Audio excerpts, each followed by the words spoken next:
I'm sure you're probably like, what is she saying? I can't hear her. My bad. Greetings, Dopest Nerd family. How are you guys doing today? It's your girl, Natanya, aka the Dopest Nerd, and we have a topic that is super important today. Why are relationships failing?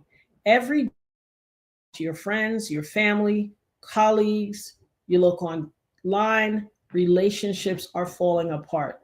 Let's get to the bottom of this. Shout out to Renee Living Free. How you doing, my love? Greetings. Happy Sunday. Hey, Margie. Happy Sunday, my love. Shout out to all the people in the nosebleed seats. Shout out to the people in the bushes, those luxuriating from the comfort of their couch or their bed, their job, wherever you may find yourself, in the car, whatever you're doing. Shout out to you. You could have been anywhere in the world, but you chose to be here with us, and we appreciate you. Thank you for joining us. Today is an important topic. Shout out to everybody else coming in. Sophia Bernardo, Low Key 2025, Michelle. Shout out to you all. When everybody gets in the room, I want to say an announcement about one of our followers, her friend who was in the hospital, and all of the great news. So please, by all means, jump on in here. Um, I just have great news. And this is just me wanting to share first and foremost what's going on. Shout out to the headmaster, Kay Lig, up in here holding it down, making it do what it do. Y'all better give our girl some love. Please throw some Panama flags in the chat for our girl, Kay Lig. Panamanian flags, but you know what I mean. Shout out to everybody. Shout out to everyone who joined us. Shout out to my neurodivergence, baby. I could never forget y'all. I could never forget my people. I love you. Welcome. You know what to do.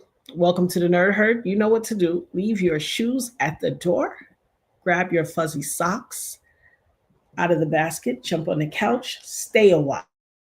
You know what a TI is. Guys, like I've said before we got merch, you guys go on in there and grab yourself a little new Nerd Herd memorabilia and display proudly that you are a member of the Nerd Herd and come on in here. First and foremost, be sure to like on your way in, share, subscribe, join the family, tell a friend or two or 10 or 100. Let's grow this channel. Let's get this good word out to where it needs to go. So be sure to share this video. If you can, those of you who are in here, just share the video to your, especially those of you on your phone, just go ahead and share the video real quick to one of your socials so other people can jump on in here and get this goodness.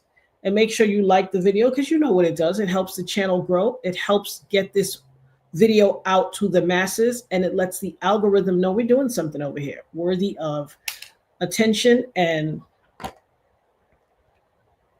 just had to clean these glasses a little. Child, I still got that knot on my head. Y'all see it? Now I know why they call it a shiner, because it's shining in the light. But I digress. Let me give a shout out to the roll call. I think I said Michelle, but shout out to Michelle. Shout out to my niecey Pooh, Mocha B. Shout out to Black Mud. Shout out to Kat. Shout out to everybody in the house. But most definitely, shout out to the girl, Kay Lig, the headmaster herself, baby. Making it do what it do up here in this Nerd Herd. Honey, the headmaster of the school. You got to get your late passes. You get your gold stars. You get everything from the headmaster. So make sure you show her some love. And Kat said, I got my fuzzy socks on. Hey, there you go, my love. But first, I want to begin this with a shout out to our girl. First of all, what an amazing email I received. I don't know if I can share the contents of the email, but it was such a beautiful email. Oh my goodness. 1 second. And I guess I can share it. I don't see why I shouldn't be able. Shout out to Cook's Crate. It was from our sister, Lisa Bruno. And I hope Lisa is on. And if she's not on, if somebody's in contact with Lisa, you guys go ahead and tag her. If not, Lisa will catch it on the replay, or she will tap in at some place. But I want to shout out to Lisa and her friend. I don't know if you guys remember. Shout out to LA Chic. I don't know if you guys remember. It's been some weeks ago. And our girl Lisa was going through, and I'd asked everybody what's going on in their life. What are you guys up to? What's going on? And she mentioned that she had a friend who was ill and that she requested prayer for her friend. And her friend was gravely ill. And at the time, she only had 5 to 10% of her heart. It was a few months ago, I believe. She was dealing with congestive heart failure, and she only had 5 to 10% of her heart. And she asked for prayer. And I stopped immediately and I prayed for her. And I asked everyone to join me in a unified prayer for her friend. She was very heartbroken about it, taken aback, and she was just calling for prayer. Well, I I tell you, I tell you guys all the time, tears are purification for the soul. I spent a lot of years with my tears stolen. I explained that to you. If you don't know about that, go down the playlist and watch some of our videos. You'll see. But I didn't cry for many years because in my family, crying was equivalent to a sign of weakness. And so my tears were snatched when I was, roughly 9 or 10 years old. And I haven't cried. Like, I didn't cry when I got shot. And that's no badge of courage. That's just to let you know. In my mind and in my psyche, my subconscious thought, the understanding that crying was a sign of weakness and failure. And I didn't want to be that. And so I didn't cry.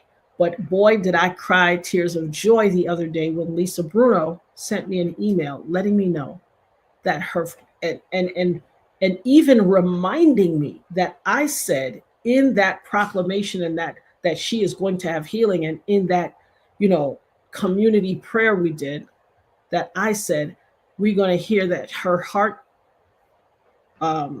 capacity and performance will be up to 25 to 30%. Do some of y'all, if you were in the chat that day when we had that, please put a 1 in the chat just to let me know how many of you were here at that time when we discussed and we prayed for Lisa and her friend. And I prayed for Lisa's friend, but I also prayed for Lisa, because when you are the friend of someone who is ill and they're going through, and you are the source for that person, you require prayer as well, because you are standing in the gap for that person. And so I made it my business to pray for her as well. Well, I got an email from Lisa saying that her friend's heart capacity is up to 25% now.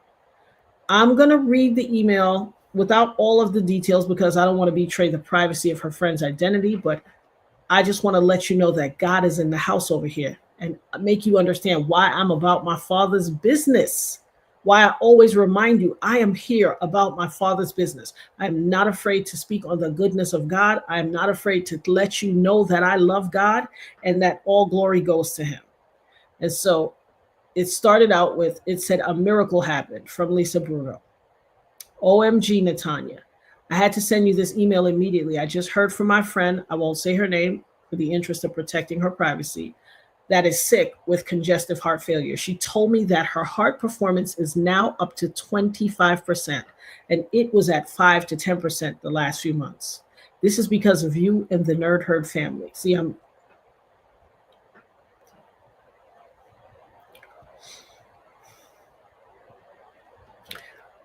excuse me, y'all. This is because of you and the Nerd Herd family. The power of prayer is real. Anyone that does not believe that it is not real, well, shame on them. She is not out of the woods yet, but this brought her more time. You and the Nerd Herd, because of all the prayers and the love and concern, spoke to God to make this happen. I have my best friend for more time. No money, no nothing is better than that right here, right now. You said a few lives ago that soon I will hear that her heart percentage will go up to 25 to 30%. She wrote in all caps, you said that and it happened. I am forever grateful that I found you and the Nerd Herd family. I cannot thank you and the Nerd Herd enough for the prayers, love, and support. This community is very special to me. Thank you, thank you, thank you, thank you. Oh, Lisa popped in. What's up, Lisa? Listen, when I tell you I cried when I read this email. Love to you always, Lisa. So first and foremost, shout out to God to God be the glory. To God be the glory. And that was my response to her. I'm going to read my reply to her.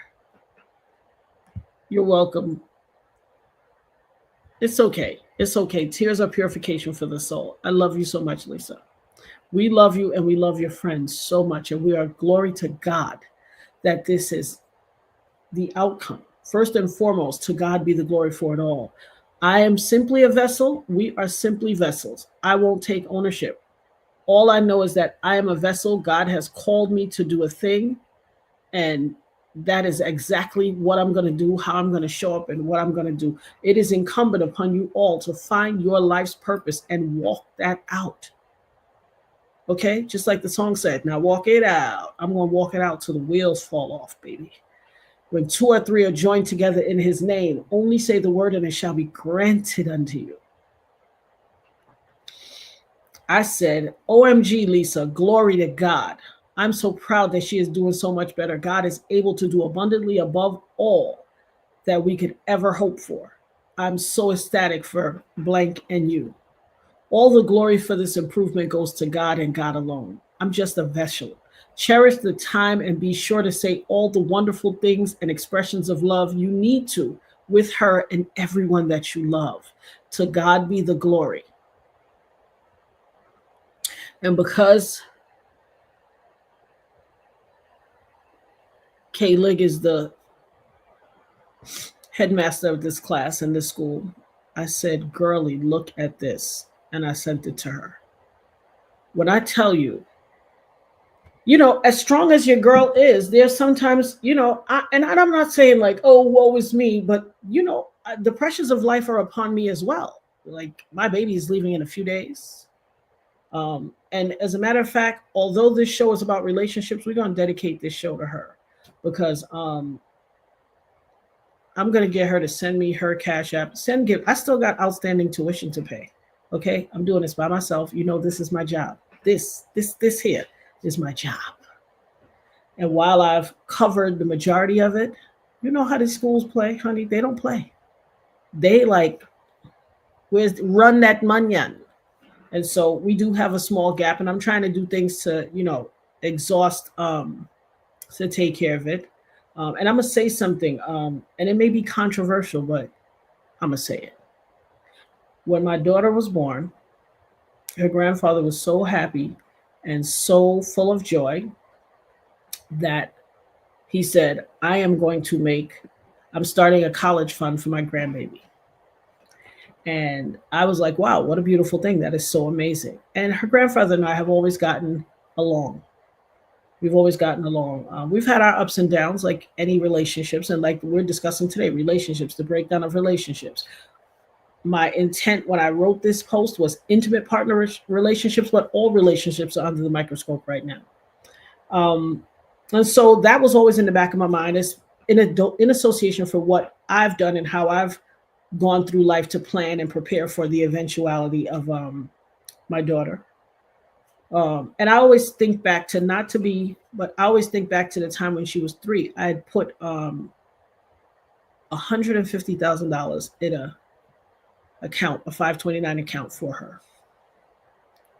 Because I was like, my children, I always wanted to account. I sent my sons to college. I always wanted to account for my kids' education. And that money was stolen by a financial advisor. I was Bernie Madoff, but not by Bernie Madoff. And so that is the one thing. I don't hold on to things, but that is something that has always bothered me because it's one thing when you try to rob me, but you're stealing from my child. You're stealing from a 529 account is for the sole purpose of putting money away for your child's education. And so I will be honest, I was highly disturbed by that. And it is a sore point, especially at a time like this. So her grandfather put money away for her, started a fund for her. I said to her grandmother, her grandfather put some money away for her, and she's about to leave. So, how do you want to go about this? Do you want to disperse the money by sending it directly to the school or what? How do you want to disperse this? And so, thank you, LA Chic. Shout out to you. And guys, I appreciate this super chats and things, but she is going. Thank you. First of all, thank you for the super chat. Thank you so much. To God be the glory. Hallelujah. I want this to be a show. Every dollar will go to Nirvana. And I'm going to get her to send me her Cash App because YouTube pays us once a month. She got to go to school before that YouTube money comes. And so she needed it now. Like we literally got 6 days left. So, but her, thank you for that tithes and offerings, my love. I appreciate you. Shout out to you. Oh, shout out to Michelle. She said my daughter's at the university right now. Shout out. You know what it is. So her grandfather unfortunately passed away a couple of years ago, but it never even occurred to me to say, well, what's going to happen to her money? Because I just figured when the time came, her grandmother would hand it over. So I call her and I'm like, hey, how do you want to, do you want to send it to the school? How you want to do it? Her grandmother told me in no uncertain terms, and I promise you not. You know me. One thing you're not going to do is, you can call me a whole lot of things. Most of them ain't going to be true. But the one thing that's definitely not true, I'm not a liar. Her grandmother, and I will put it up on the screen. I will screenshot that thing and put it up on the screen. She said, he left all the money to me when he passed away. And I am about to retire and I want to live a certain quality of life. So I'm not giving you nothing. Baby, if I was a screenwriter, I could not write this script, for it is too diabolical. Too diabolical. This young lady is a brilliant genius. When I say this young lady has been an honor roll student since pre-K 3. My daughter self-taught. Now, I'm a linguist, and we love language in my house. I will, teach her this, that, and the other. When she was a year and a half, she could greet you in 5 languages and count in 5 languages. Okay, Swahili, English, French, Spanish, and Japanese. At a year and a half old, okay? 1 to 10. And in certain languages, she could count up further, but 1 to 10 in most of the languages. This little girl has been honor roll. When I tell you honor roll, I'm talking, I haven't gotten a frame for this yet. This was her principal's honor roll from graduation, okay? Principal's honor roll. Started school on the honor roll and finished all the way through on the honor roll. Unbelievable.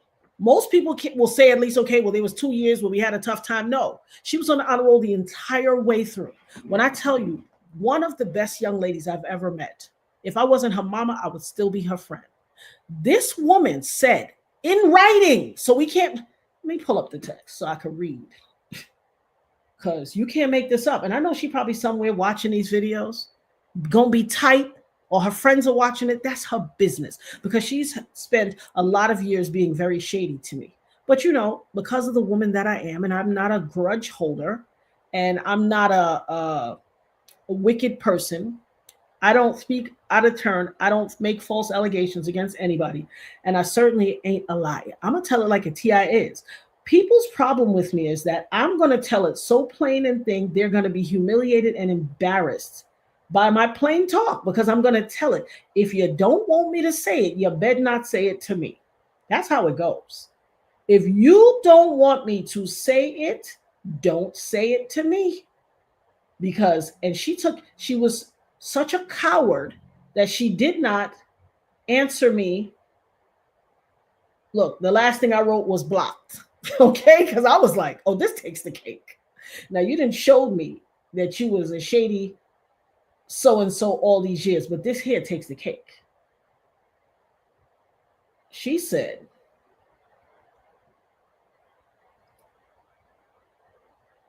the money her grandfather left all came to me and his children. You mean his children that's related to it was, he left money, he showed it to me. As a matter of fact, when she was, for her first birthday, they drove up to New York and he literally bought her a diamond necklace. He even gave me this diamond certification to let me know this wasn't no flim flam dim dam necklace, okay?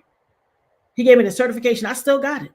Still got the neck. He said, give this to my baby when she is 13 or 14, almost as if he didn't believe he would be here. And I gave it to her a little earlier than that because she wore it to some event. But he ended up passing away. And so help me God. She said, the money I got from her grandfather will last me for the rest of my life. That was no exaggeration.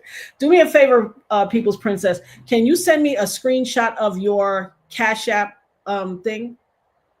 I want all of the proceeds of this show to go to Nirvana. She's a coward. She didn't even call me back. She literally texted it so that she would have to be able hands off. Hands off. Shady. Shady. I know she gonna watch this and be like, I can't believe she talking about me. Why? You know me, I speaks the truth. That's what has now. If you ever hear anybody say anything about me, what they're saying is she gets on my nerve because she's not gonna hide what we said. I'm not gonna hide it. I'm not in the business of hiding ish for nobody. I believe in privacy, but I don't believe in secrecy. Secrecy is the root of a lot of dirty things. And you know, tell him, Luna, Auntie Natanya will gather and collect you because I believe in receipts and correct change. And I will screenshot this and put it on only out of the respect for the people's princess, because there's a couple of other little things she said. And I don't want to give this woman, I don't want to make her feel important in my life, but she's a dirty scoundrel. And there's a special place in hell reserved for her, and she's going to go there. I mean, I'm just saying what a TI is. Like, I'm not trying to be, I'm rebuking the spirit of wickedness. That's what I'm doing. I'm rebuking the spirit of wickedness because that was downright wicked. When I say wicked, baby, but you know, to each his own. I know that man is up in heaven looking down at her like, boy, if only I would have known. So, you know, people reveal themselves. People's biggest problem with me is that I'm always going to call it like it is. And that's their problem. They want to be able to have conversations with me or do dirty deeds to me, and then they want me to keep it secret. Listen, if your dirty deeds and your lies coincide with my existence, it's public fodder because you did it to yourself. You know this. Anybody that knows me knows this about me by now. So if you choose to take it there and you want to go the low route, if they go low, I fly above all the haters. Okay. I cry aloud and spare not. That's right, Lavelle. Cry aloud and spare not, because that's what the Most High has called me to do. And that's what I'm going to do. That's how he called me. And that's what I'm going to do. So if you don't like it, don't do it, because you're bringing it to yourself. But let me post the, let's see.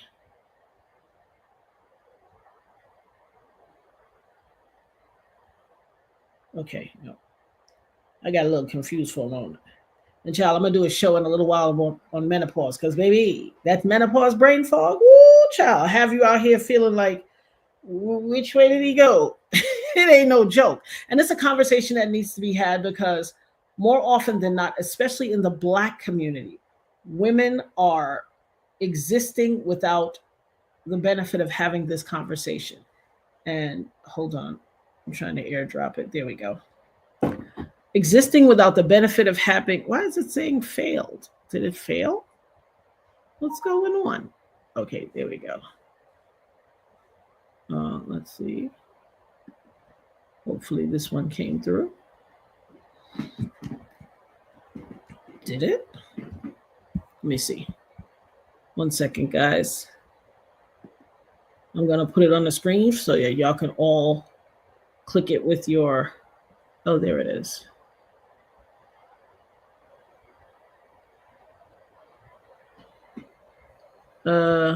Downloads.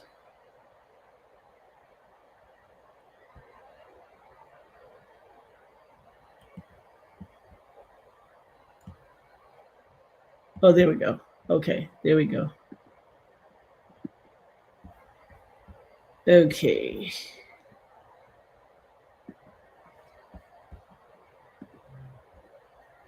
All right, let me pull it up for you guys. This show is for her. Not the relationship portion, but the, you know, the tithes and offerings. Michelle said, I've been there. Oh, Margie said, Michelle, I've been there. There is light after the hot flashes. Yes. And you see, I did my battle with menopause right in y'all face, because honey, they will grab me right while I'm on this. Not to sound like a conspiracy theorist, but I feel like the frequencies of the country right now is causing a lot of people brain fog. I agree with that wholeheartedly, Luna. Absolutely. That is a fact. That's facts on facts on facts. New York had a wow. New York had a earthquake last night. This is for the People's Princess, aka Nirvana. Is you see what it says? $ pageant purse. You know she's a pageant girl. And so,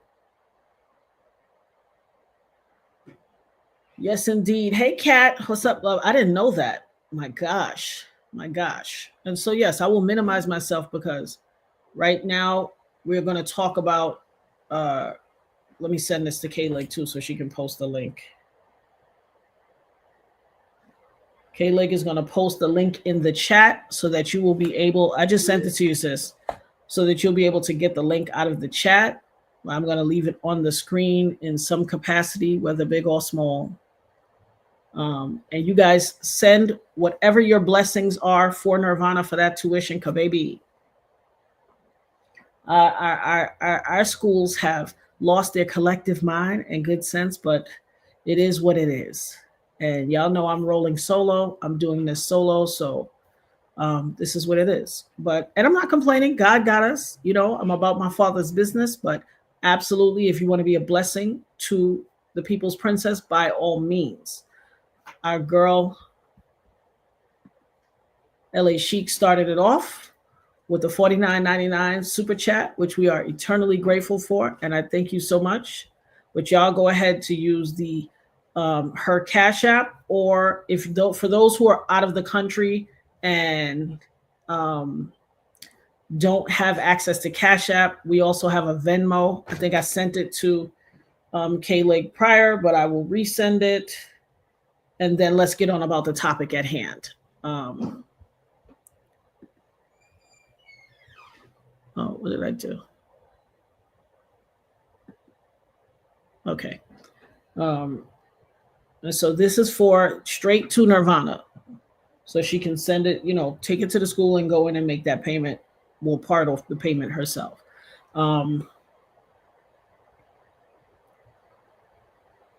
We have the countdown is on, like Nirvana. Vaughn, how many days we got left? How many days we have left to drop off? Today is Sunday, the 3rd. Oh gosh, 4 days. 4 or 5 days, guys. 4 or 5 days before I drop my baby off. Oh my gosh. If you are so blessed and so inclined to be a blessing to Nirvana, and she will send me a message whenever you get a deposit so we could, and she's going to make a thank you video. I'm going to put that in the members only, so you will only be able to see it in the members only, because we live in a sick world, and I just don't want people to try to exploit my daughter's, image or anything. We live in a shady world. So I'll put her thank you video in the members only. If you're not a member, go ahead and become a member so you can see it. But I'm going to put it in the members only section because we live in a weird world. And, these YouTube Looney Tunes already showed us who they are. So I got to protect the People's Princess. But let's get to the topic at hand.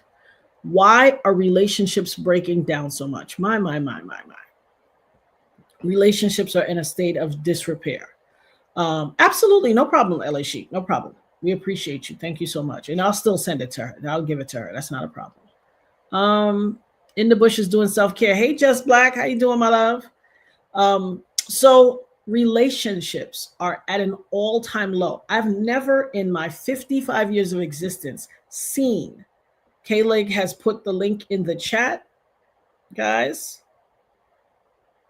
Oh, gosh. This thing be moving. Clicked on the wrong thing.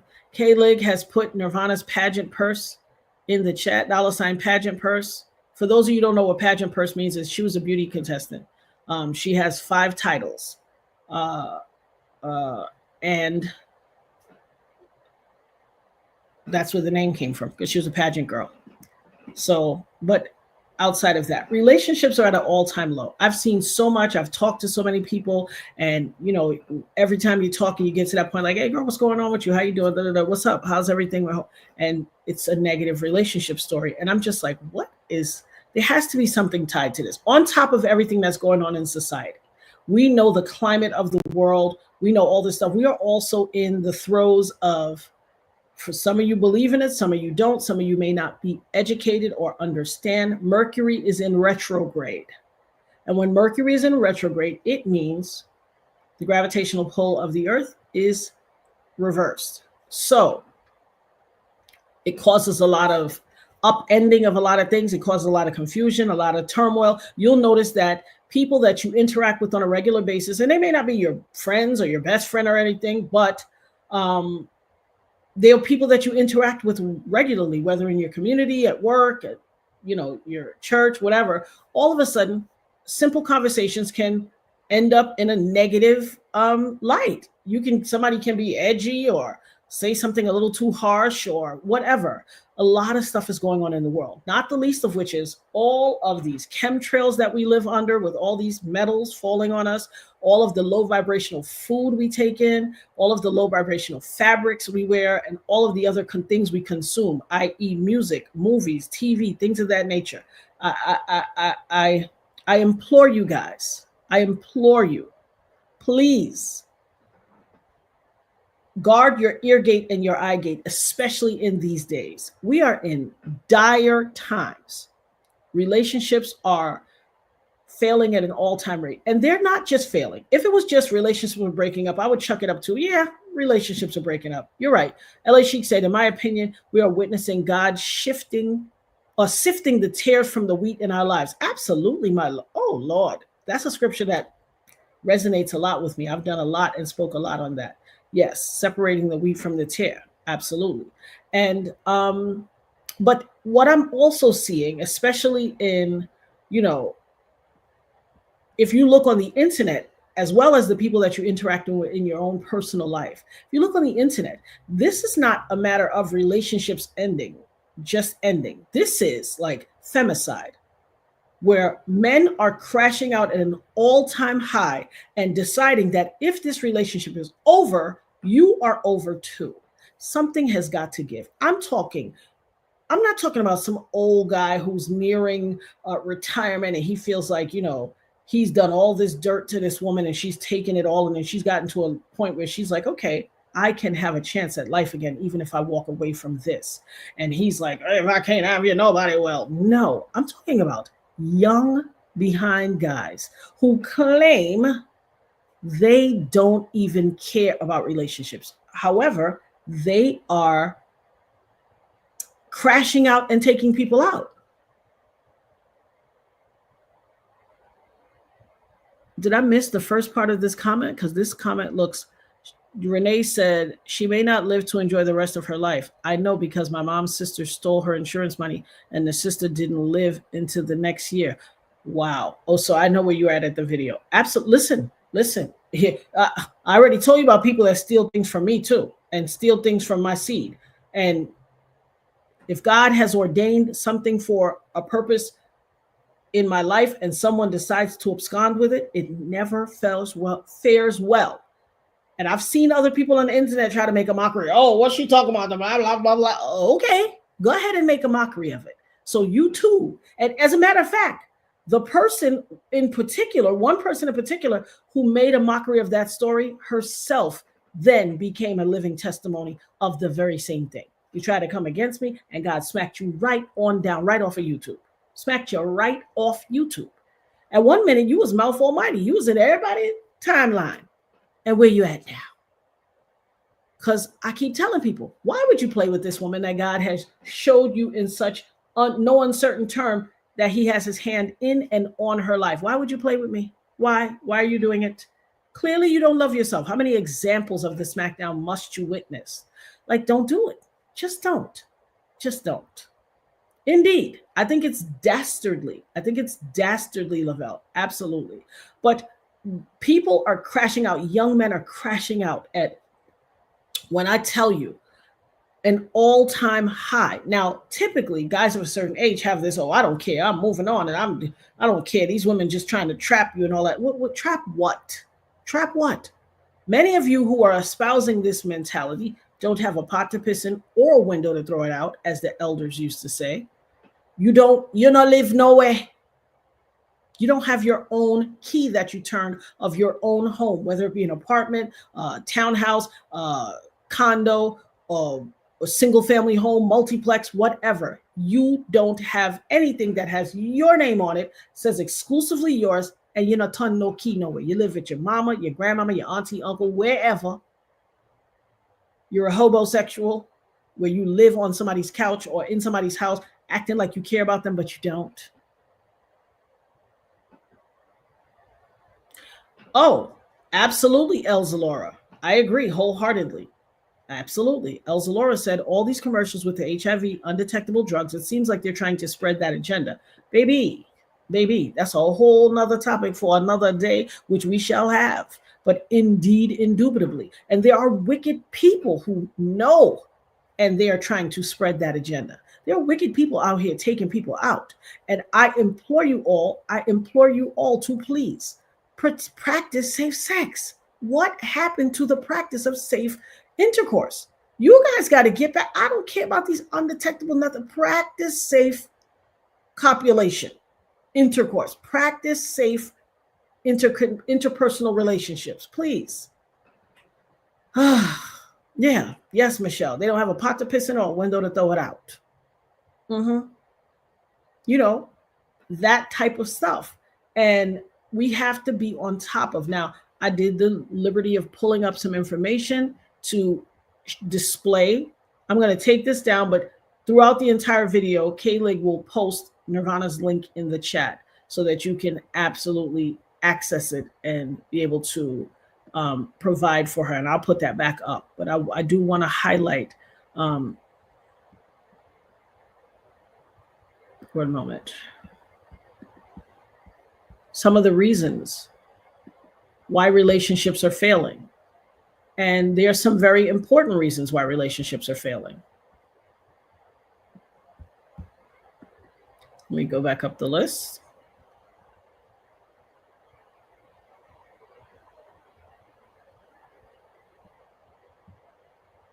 How to make your relationship work.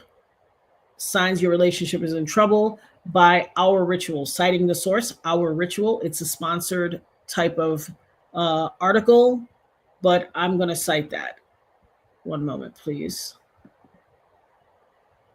Well, let me stay on that page so I can move the page up and down. But some of the reasons, if you're currently in or have ever been in a committed relationship, you likely know that's that brain fog. You likely know that they are not what everyone's favorite mom or rom-coms make them out to be. Of course, there are moments of hand-holding, long walks, romantic dinners, but there can also be disagreements, lack of intimacy, and moments of miscommunication. And while it's perfectly normal for there to be highs and lows, how do you know when the low signs are a sign that your relationship is in trouble? Ritual says, at Ritual, we understand the importance of recognizing warning signs in a relationship early on. Read on for our experts' common warnings, signs that your relationship may be facing challenges, and how you can navigate them. 10 signs that your relationship is in trouble.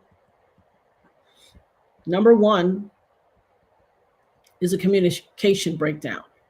Now, they always tell you communication is a major source of why relationships fail. And that is the absolute truth. Sheesh. I thought, let me put these comments on so I can see them on the screen too. 1 minute. I'll go back to because it seems quite small for some reason. Communication breakdown. We've said it all before, and we'll say it again. Open, honest, and effective communication is a key to a healthy relationship. This is why when you start to experience communication breakdown, it can be the first warning sign that your relationship is in trouble.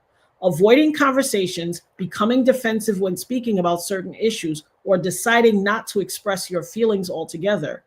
If this sounds familiar, pay attention, as it may indicate that there is a deeper issue that needs to be addressed.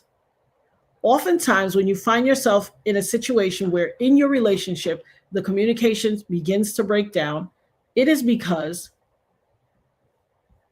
hold on 1 second, I'm sorry.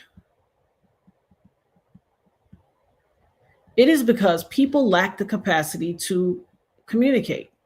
They have this inability, and I've found this to be all too common. People have this inability. What happened with the chat? Yeah. People have the inability to effectively communicate. And this is something that bugs the daylights out of me. I say it all the time. For people to be able to do a thing or to do a thing every day, all day, they sure suck at it. They really do. Like, people talk all day, and then if you ask them something, they can't explain or espouse what they mean. They use the very same word that they're talking about to espouse the very same thing. Shout out to the headmaster. Copyright fair use code, US Code 17, Section 107. Fair use is a limitation to copyright set forth in 17 US Code 107 for purposes such as criticism and commentary. And that is what we are doing here. Thank you, headmaster. Thank you, K-Lig. A lot of times people get into relationships and they are predicated on very superficial premises. People are attracted to other people based on physical appearance and attraction. People get into relationships with people because they look good on paper. My mama gonna like her. My daddy gonna like her. The people in the street gonna think she's cute, popping, all this stuff.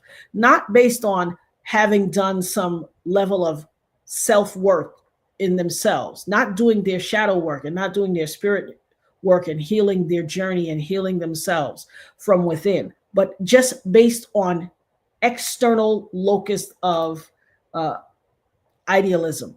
Oh, she looked good. He looked good. He's 6'2". Listen, a relationship is not going to work predicated on the fact that somebody is 6'2". It's not going to work based on the fact that she got pretty hair, whatever that means. Well, we know what people mean when they say that. And all the other superficial things. People have to be able to have discussions. I often talk about some of the things I do when I get to meet people and I'm getting to know them, whether just as friends or, associates, whatever, for whatever reason we come together. Some of the things I like to do when I'm talking with people is I like to know, like, oh my God, what's your favorite color? Because colors have a lot of power and tell you about people. Or if we're talking about different meals and things, I'll say, what's your favorite food? And oftentimes I'm astounded by how many times I'm talking to adults and they say, I don't know. I don't got no favorite. I eat anything. What? Not having a favorite food or favorite beverage or what do you like to do in your spare time? If they can't, they spent their entire life doing things. They've spent their entire adult life having fun, doing things, going places, having interactions, having experiences. If they can never put that into the words, I'm telling you, run for the hills. This person doesn't know themselves. They haven't done their work. They don't have autonomy in themselves. They have been raised in a capacity where they don't think they have the right to have a favorite anything. And trust me, if they don't know themselves, they will not know you. They won't be able to get to know you because they don't get to know themselves. Lavelle said, my last guy didn't want to wear protection. Can you believe that? Baby, I can believe it. And I'm glad you are a track star and you ran for your life because that's right there it says everything it needs to tell you. Lisa Bruno said, Kat, yes, I agree. My ex-husband either avoided conversations or was so defensive immediately. Of course, as time went on, I figured out why, but my communication was awful. But the communication was awful towards the end. Listen, when I tell you this is so common, Kat said, you better say it, Auntie Natanya. Absolutely. Listen, if they can't tell you something fundamental like what their favorite meal is, we all have a favorite meal. We all have a favorite thing that, your favorite meal is such that if my favorite dish was presented and plated and not the very best in the plating and the presentation, because it's my favorite, I may still eat it. However, if there's something that's plated astoundingly and looks like it could be on the cover of, Better Homes and Gardens or any fancy magazine or the premier dish of a notable chef or restaurant, if it's plated the very best that it could be, and it's not my favorite, I will pass. I will pass. People have to be able to tell you, and it's not just predicated on what's your favorite. It might seem superficial, but what it does is it belies a deeper issue. If they haven't gotten to know themselves, Cook's Crate said, I can't get my boyfriend to stop talking. If they can't tell you about themselves and the things that the journey they've taken in their life and the things that they have a preference to as opposed to other things or not, that indicates they haven't done their work and they haven't had a healthy upbringing where their point of view and their choices and their voice and their opinions had value. And if they were raised a certain way, now people can be raised a certain way and grow up and modulate to something different. But if they were raised a certain way and they haven't modulated to understanding that they have a voice and they're entitled to be heard, and they can't have you speak and take it in and then you take in what they have to say, that is going nowhere fast. And you better run for the hills. Your joy is not going to come from that place. And I'm telling you what I know, not what I think. Of course, to each his own, and everybody has the right to do what they want. But I'm telling you, if you park your hat right there, you're going to be sad. Emotional distance. Following on from communication breakdown is emotional distance. If you or your partner begin to completely disengage with both your own and each other's feelings, it might signify a deeper problem.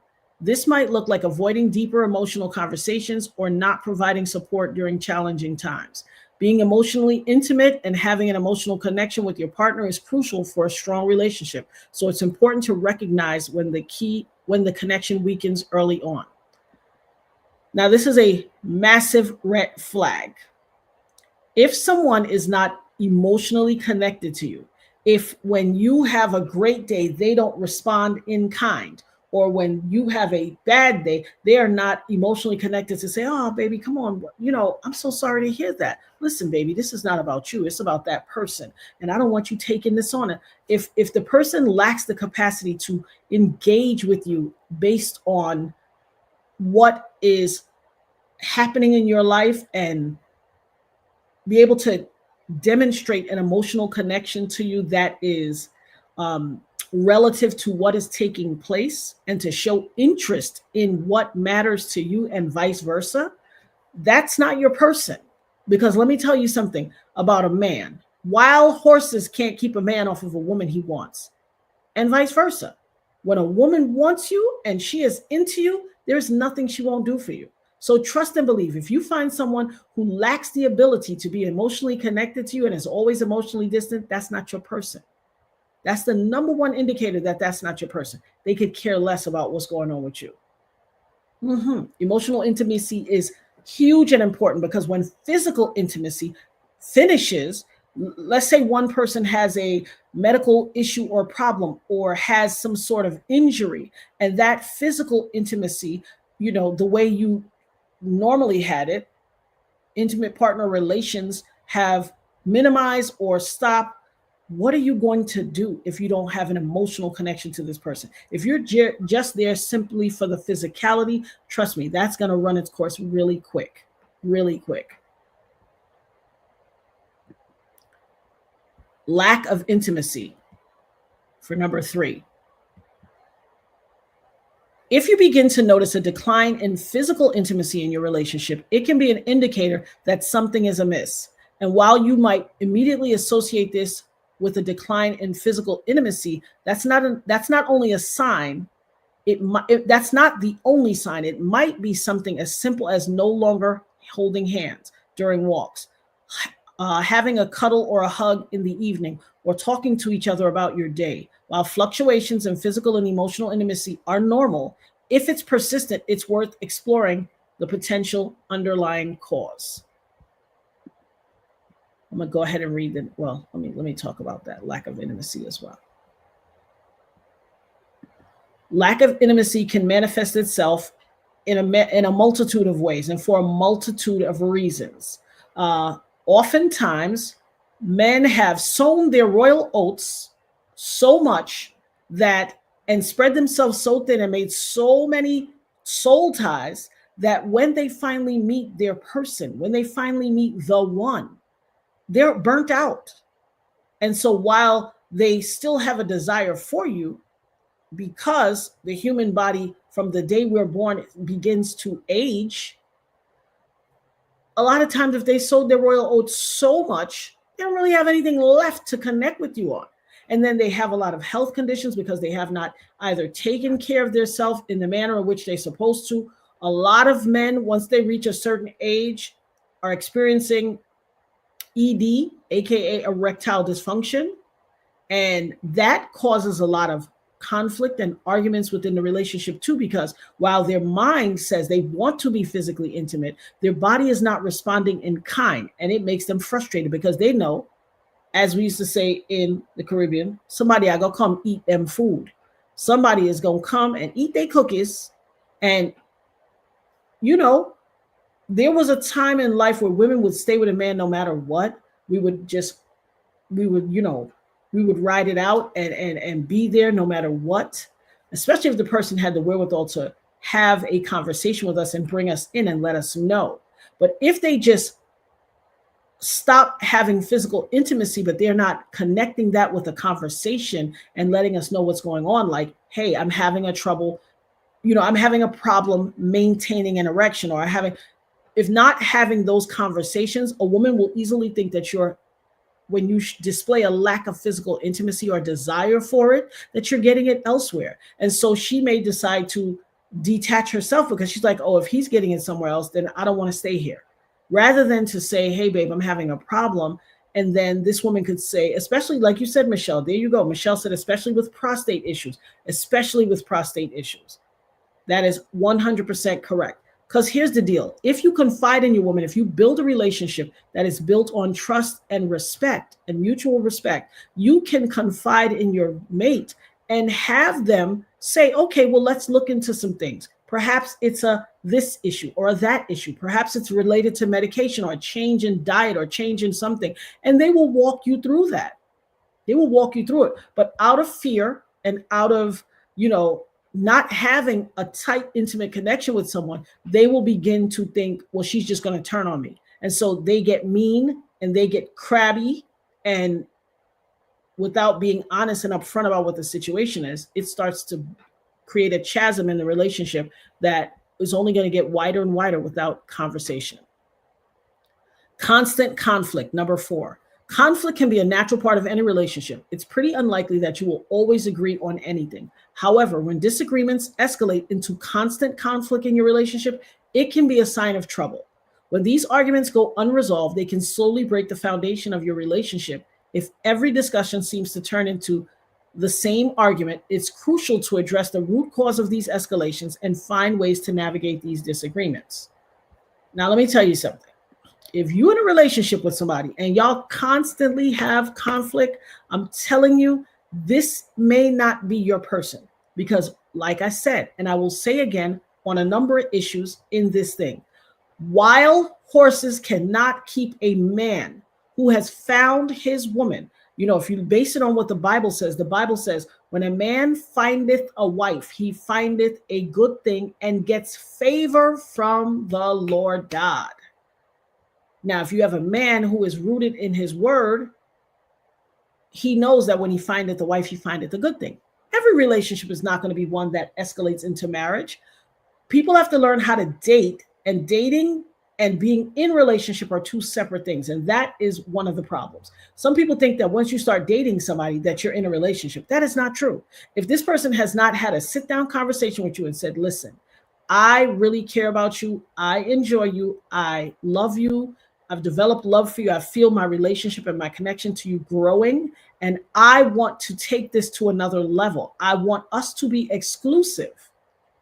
And I want you to be my girlfriend. If you haven't had that conversation, baby, you ain't in a relationship. You in a situationship, and that's different.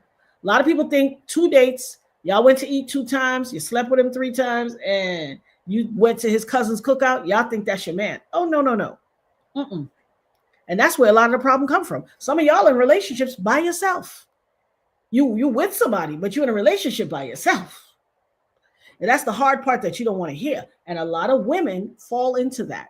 See, my mama taught me something at a very young age. Women give sex to get love, and men give love to get sex. A woman will say over and over again, I love you.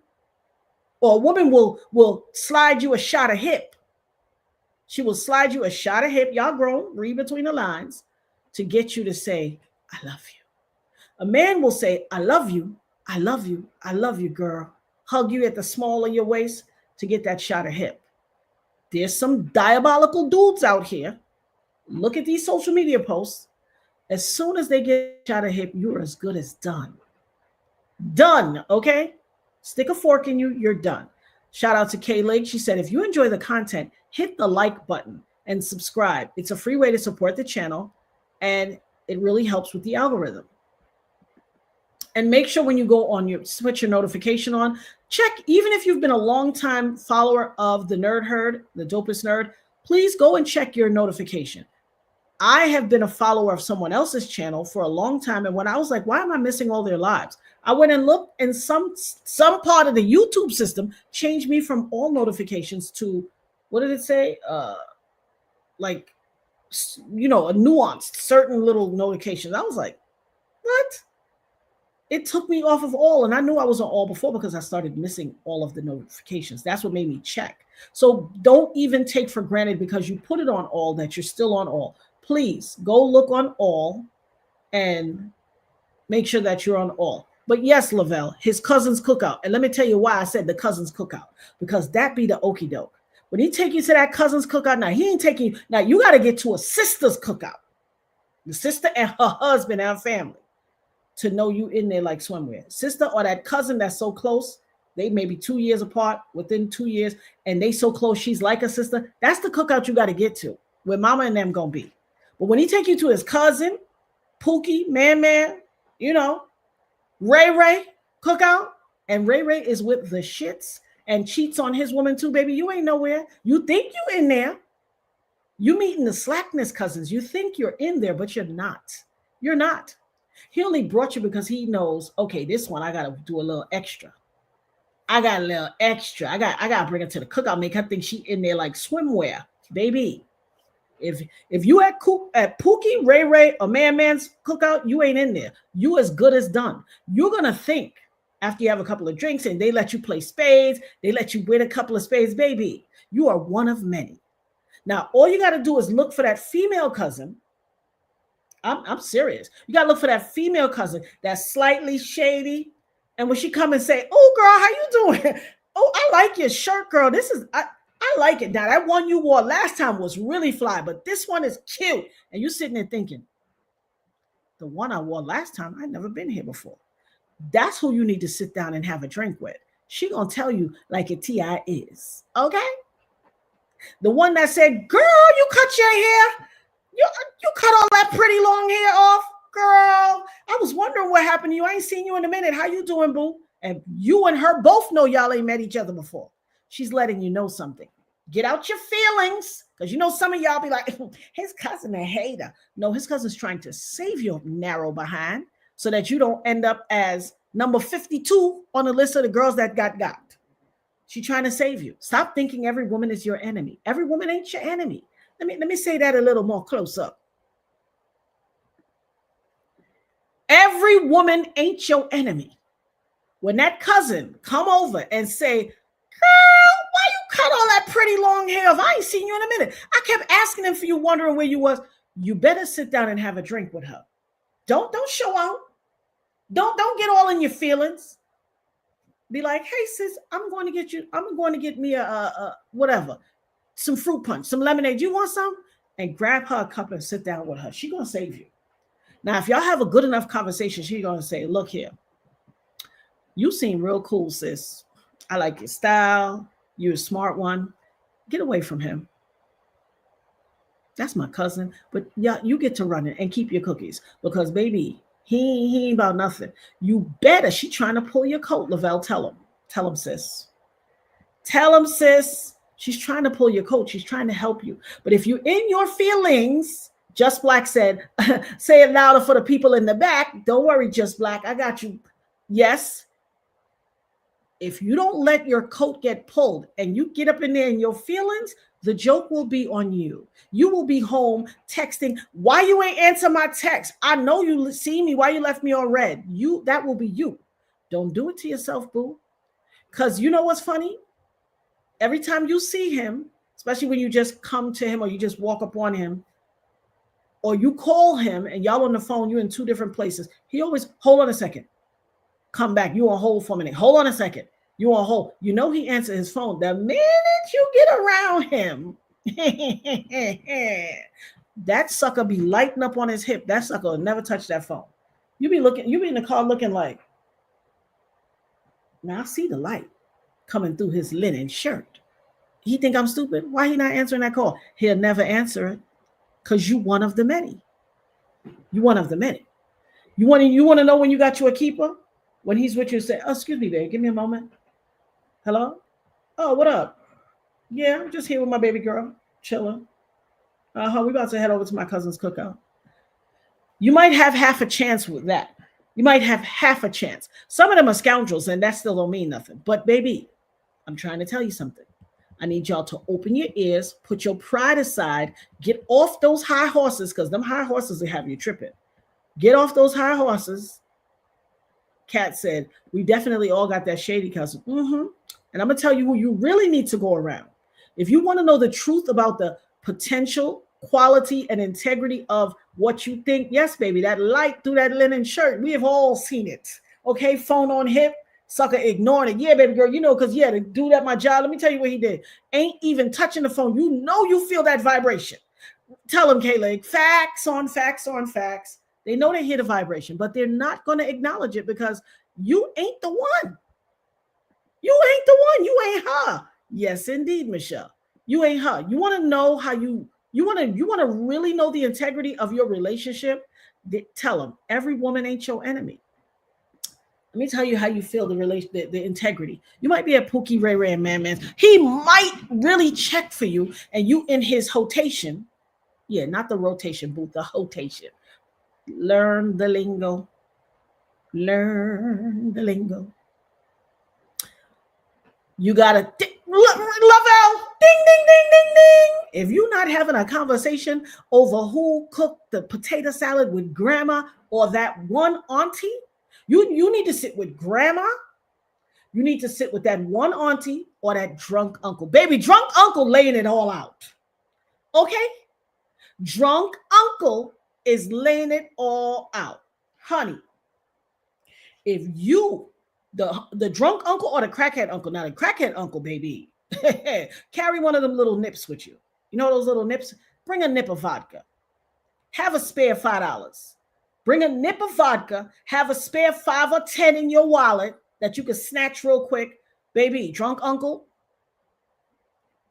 especially if you done got all up in your feelings and you posting all those little things on your socials with him. You posted, you post a picture of him, but you put the little emoji over the face and you say, no face, no case, me and Boo out doing what we do. Or every picture you got, slightly turned to the side. Listen here. You better have a little, you know what a nip is, right? The little small bottles of vodka, the little small bottles of liquor. You better have a lip and a $10 bill in your pocket. If you go to that cookout, Pookie, Ray Ray, or Man's cookout, or maybe they even take you to the family, get next to that drunk uncle. He gonna tell you, he gonna set you straight. He gonna set you straight. Slide him that little nip too. You don't get nothing cheap. You need to get you some Henny. You need to get you some, the good stuff. Don't bring nothing cheap. He gonna get you right. K-Lig said, girl, my sister got that same talk at the cookout and she didn't listen. 10 years later, they divorced. Listen, I'm telling you what I know now. Listen to Auntie Natanya. Auntie ain't never led nobody astray. I don't get down like that. I want to tell you what it is. I want to save your heartbreaks. We too old for these heartbreaks. Holly said, it's very interesting hearing all this because I'm not on any social media. So it's like I'm totally out of the loop. I'm telling you what I know. Baby, the drunk uncle is going to tell you everything you need to know. Drunk uncle going to say, girl, where you come from? Girl, you messing with this bum? Yes, he is. Yes, he is. That drunk uncle got that piping hot tea. Tell him, cat, baby, it's so piping hot. You better have a tea bag and a collapsible cup in your pocket, in your pocketbook, because he gonna tell you like your ti is. Don't get your little feelings hurt. Now, what to do is when the uncle tell you, don't dime uncle out because he just saved you. Heartache, headache, everything. Don't dime him out. You're gonna chuck it up. You're gonna put on your big girl panties. If you got your bloomers on, tie them in a knot and get over it. You're gonna say, okay, uncle put me on. Drunk Unc got his fuzzy socks ready. Yay! Yeah, listen, Drunk Unc is going to tell you like it is. Act like you know. Don't get in your feelings and be all, oh, I'm not listening to this. She thinks she knows everything. That's not true. I'm trying to help you. When that drunk unc tells you, you have to sit down and be in your mind and just say, okay, while I think the family's cool, I would love to have been around. I really checked for him. But clearly, I'm not the one, so I'm going to move on. I'm going to move on. Because he saved me the heartache and the headache and a heartbreak, and I have to take it for what it is and move on. Don't get in your feelings. Some of y'all be too in your feelings. You done wrote that. You already picked out your dress. You at the late night at the Kroger looking for bride magazines on your third date. Cut that out. It only indicates how low you feel of yourself and how inadequate you feel on your own, and the pervasive need to have someone validate your existence. Listen, when you fall in love with yourself and you so into you, baby, they gonna be swarming you. When you're so into them and you're just like, I gotta have you. A man can read that. Baby, when you so into you, there's nothing more attractive. It's like a good cologne. Listen, Just Black said that drunk uncle knows that man's underwear better than he do. Yes, he do. Yes, indeed he do. And he gonna lead you. He gonna say, I'm tired of seeing him use these ones, because here what drunk unc might be operating off of. He might be operating off of how he messed his own life up and how all the mistakes he did and how the one that he really loved got away. And not only did she get away, she's somewhere down in the next subdivision or 2 blocks down, married to the joker that he used to clown. And that man treat her good. Got a good old life, honey. Treating her so good. She driving clean, riding clean, looking good. And you got to see that every time you at the local supermarket or in your community. Drunk uncle said, I done made, that's why he's so drunk. Because he let the one he loved get away. And now he has to see her shining with that dude he used to clown. And his feelings is hurt. And so he can't get right. He knew I done effed up my life. I let her get away. I can't never fix it or get it back. He gonna try to save you. Get out your feelings, ladies. Get out your feelings. Elzora said, pop the question when you first meet him. Are you looking to be in a relationship? If he says no, undecided, keep options open, then that's your answer moving forward. I would say no, do not. Now, I have to vehemently disagree. Do not pop that question, because guess what? We are walking into, you are supposed to just go into any dating situation experiencing someone. Let me get on full screen again. When you walk into a date, don't pop that question. No, that's a mistake. And let me tell you why. I vehemently disagree. Let me tell you why. Do not pop that question. And let me highlight the question on the screen, because I'm telling you, this is the wrong mentality. So a lot of people think, pop that question. No, when you first meet him, no. That's where you go wrong. See, you already telling him, are you looking to be in a relationship? You're already telling him you're vulnerable and desperate. You're telling him, I'm desperate. I'm trying to hook my claws into something. My biological clock is ticking. Tick, tick, tick, tick, tick. It's so loud. It's drowning out my good sense and purpose and my thought process. And you set yourself up. As soon as you come in with that, you are supposed to meet someone and come into it looking to experience this person, get to know them. And you have to still reserve the right. You have to reserve the right that you might not like him yourself. I'm not asking you if you want to be in a relationship and I don't know if I like you yet. You might then become a stalker to me and a pain in my neck. And after I've opened that conversation, now you think, here goes my boo. Nah, don't ask that question. That's the further experience someone. Walk in. Hey, when a person says, hey, I really like your conversation. I truly enjoy spending time with you. You want to go out to dinner sometime? You're like, sure, I'd love that. I'm all into it. What do you have in mind? And they say, oh, what do you like to eat? And you say, I like this, that, da da da da da da.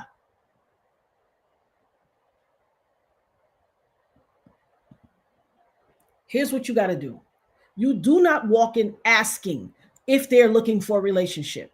You walk in so unbothered, and I'm not saying other bothered like shady, because some of y'all see these words need definitions. We're going to do a definition show.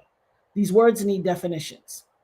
Just because someone took you out to eat 3 times, you didn't threw him 2 shots of hip, and you don't went to Pookie and Ray Ray's cookout, that doesn't make him your man. You guys are dating. That's it. You're dating. You don't even know him well enough to know if you're going to like him. Why would I lock myself into the notion that, are you looking for a relationship? No. You want to know how to get somebody? You have to come in with the notion that I haven't made my decision about you yet. I'm just enjoying this time we have. I am enjoying the experience and very comfortable walking away if you don't meet the threshold and you have healthy conversation. You don't come in on an interview at the date like, so how many kids do you want to have? How many do you have now? What do you do for a living? How much you make? That is no. See, we've been taught wrong. We've been taught wrong. What worked in the olden days does not go for now. It doesn't go for now. You walk and you enjoy each other. You act like, so tell me about what do you do for fun? Tell me what's the craziest vacation you've ever went on? You never walk in with the whole notion of, can I lock you down? Are you going to be my man? Life is supposed to be about experiencing things. Everybody is not your person, because trust me, when you meet your person, something is going to go off inside of you like, oh, and likewise.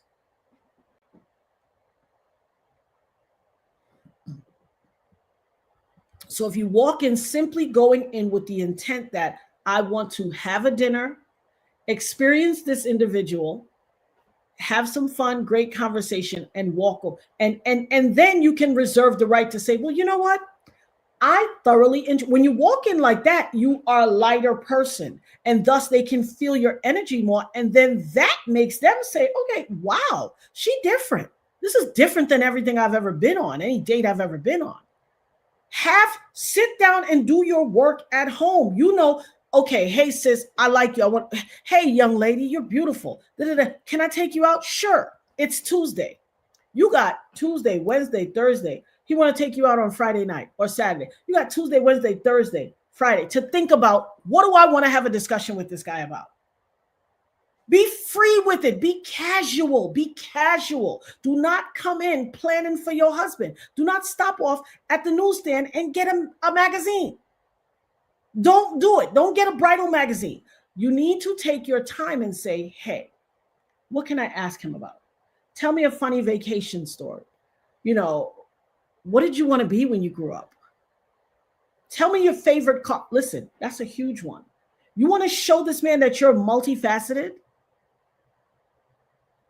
You know what? Kaylin came from my throat. Kaylin put me in a full Nelson. She said, are we taking our own advice? Is the dopest nerd outside?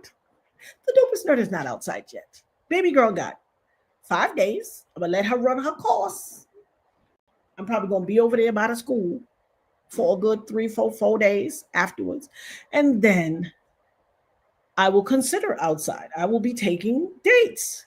But until then, not yet.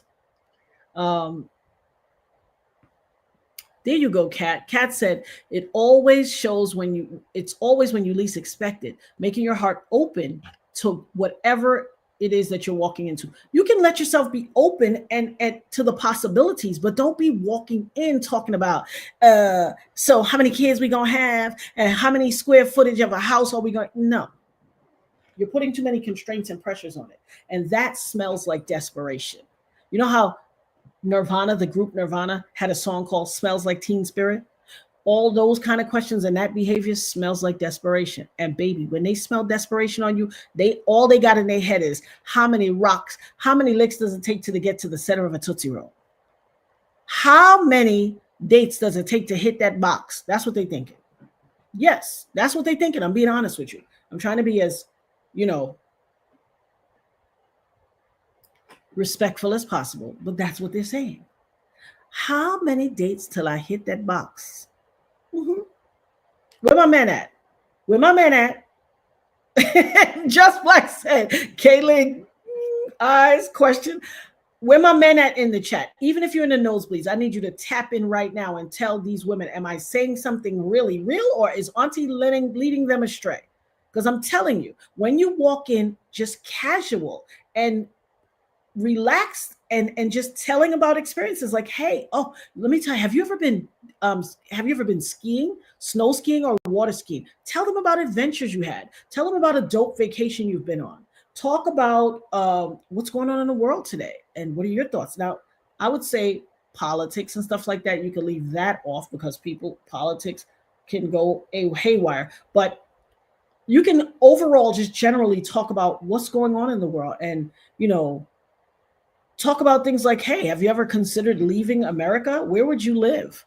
Have you ever decided if you had to leave America because America is falling, where would you consider living? I'm telling you, have those discussions because here's what it'll tell you. If he's a nincompoop, it's going to tell you. If he doesn't have deep thought or he can't have, if he's not open emotionally and free to have discussions, I'm telling you. Brothers, please. I know y'all in here. I know some of y'all are sitting in the bushes. We got some brothers in the chat, but I know y'all sitting in the bushes. Come in and let us know. Let us know. Tell me if I'm on the right track or if I'm. Let the yes, Lavelle. Let the dating play itself out. Because here's the deal. You might realize after the date, what a weirdo. He's a total ick. I'm not interested. If you leap in trying to make it a thing before it's a thing, you got a stalker. Why are you making unnecessary stalkers? Why? Nincompoop, phonetic. Yeah. Listen here, baby. The headmaster got it for y'all. Nincompoop, phonetic, standard, IP, noun, a fool or a simpleton. Yes. You don't want no fool or no simpleton. There's enough of them out here.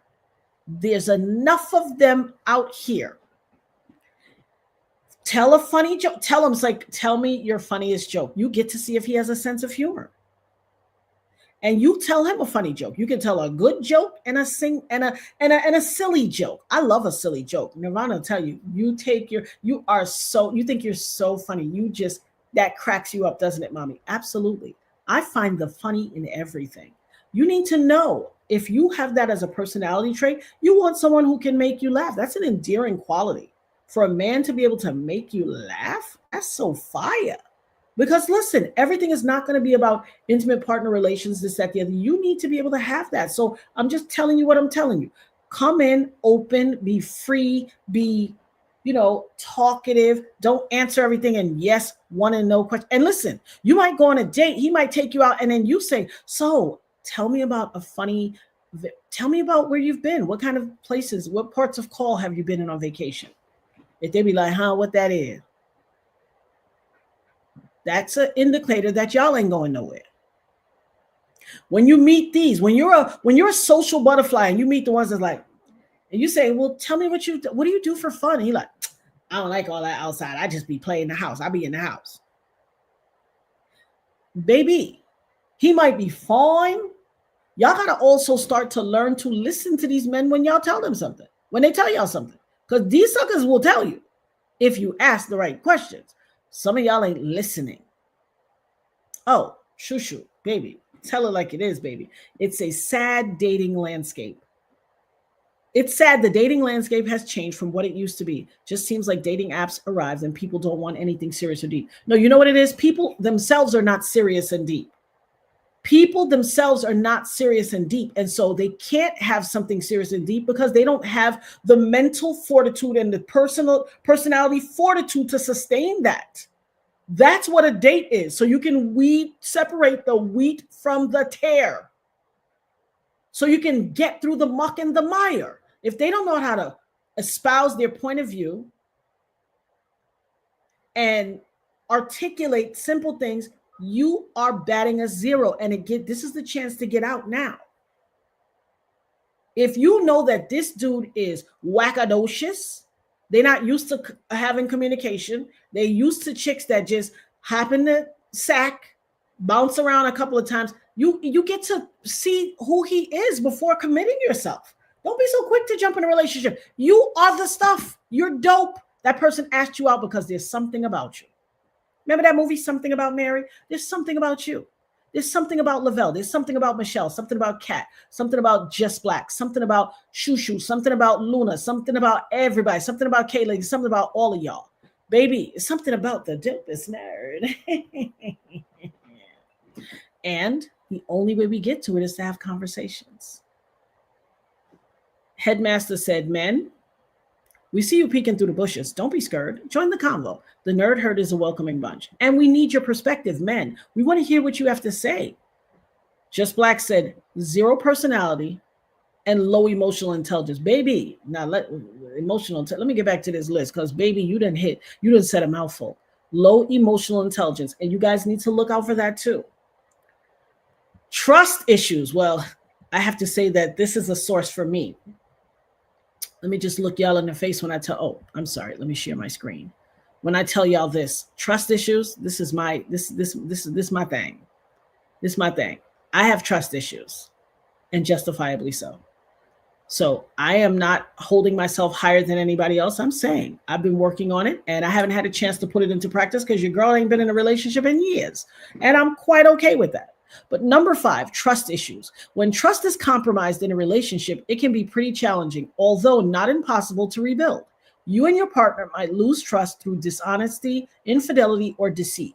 Once this trust is broken, it's normal to experience feelings of anxiety, resentment, suspicion, and jealousy, each of which can create a toxic atmosphere and impact the health of your relationship. Rebuilding trust takes time and serious commitment from both partners. Now, here's the thing. Should someone betray your trust? Absolutely, unequivocally not. Does it happen? Absolutely, yes. Is that enough to say, I want to walk away? If that's a deal breaker for you, then deal break and walk your behind away. If it's not a deal breaker and you love this person, you've invested enough time, energy, and ya sis boom ba. Hey, Zora Neal student. Lisa said, I have trust issues too. I can't get past it. I'm a work in progress. Listen, it's okay to get past it. What you have to do is say, this was not an attack on me. This was about this person. This person's infidelity, this person's shortcoming, this person's, deceit or whatever is predicated on the journey they took in this life. And it is not a fault of me. It is through no fault of my own. They own the responsibility for that. If they lack the capacity to be in a relationship and be faithful, loyal, honest, and they can't function within the confines of what this relationship is, because you have to clearly define the confines of what, when you do sit down and have that conversation and you get into a relationship and the person and you have a formal conversation about being exclusive, mutually exclusive.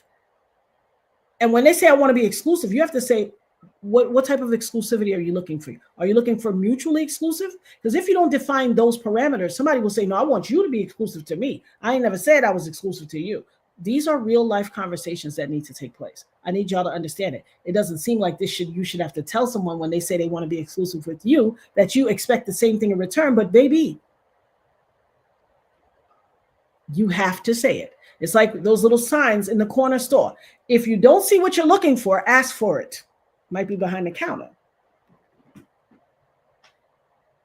Michelle said, Natanya, I had not been in a relationship for 14 years and met a man and have been together for 8 years now. Congrats. That is wonderful, Michelle. Congratulations. Perhaps there's hope for me and perhaps not. I'd be comfortable dating and, I could have a relationship and be exclusive with someone and he live at his house and I live at my house. I could get married again. And I'm open to that. I love love. I am also a wedding officiant. I marry people. I'm a wedding minister. I don't know if I ever told y'all that, but your girl is Barbie. Girl, I got 50 million professions. But I digress. I am comfortable just dating.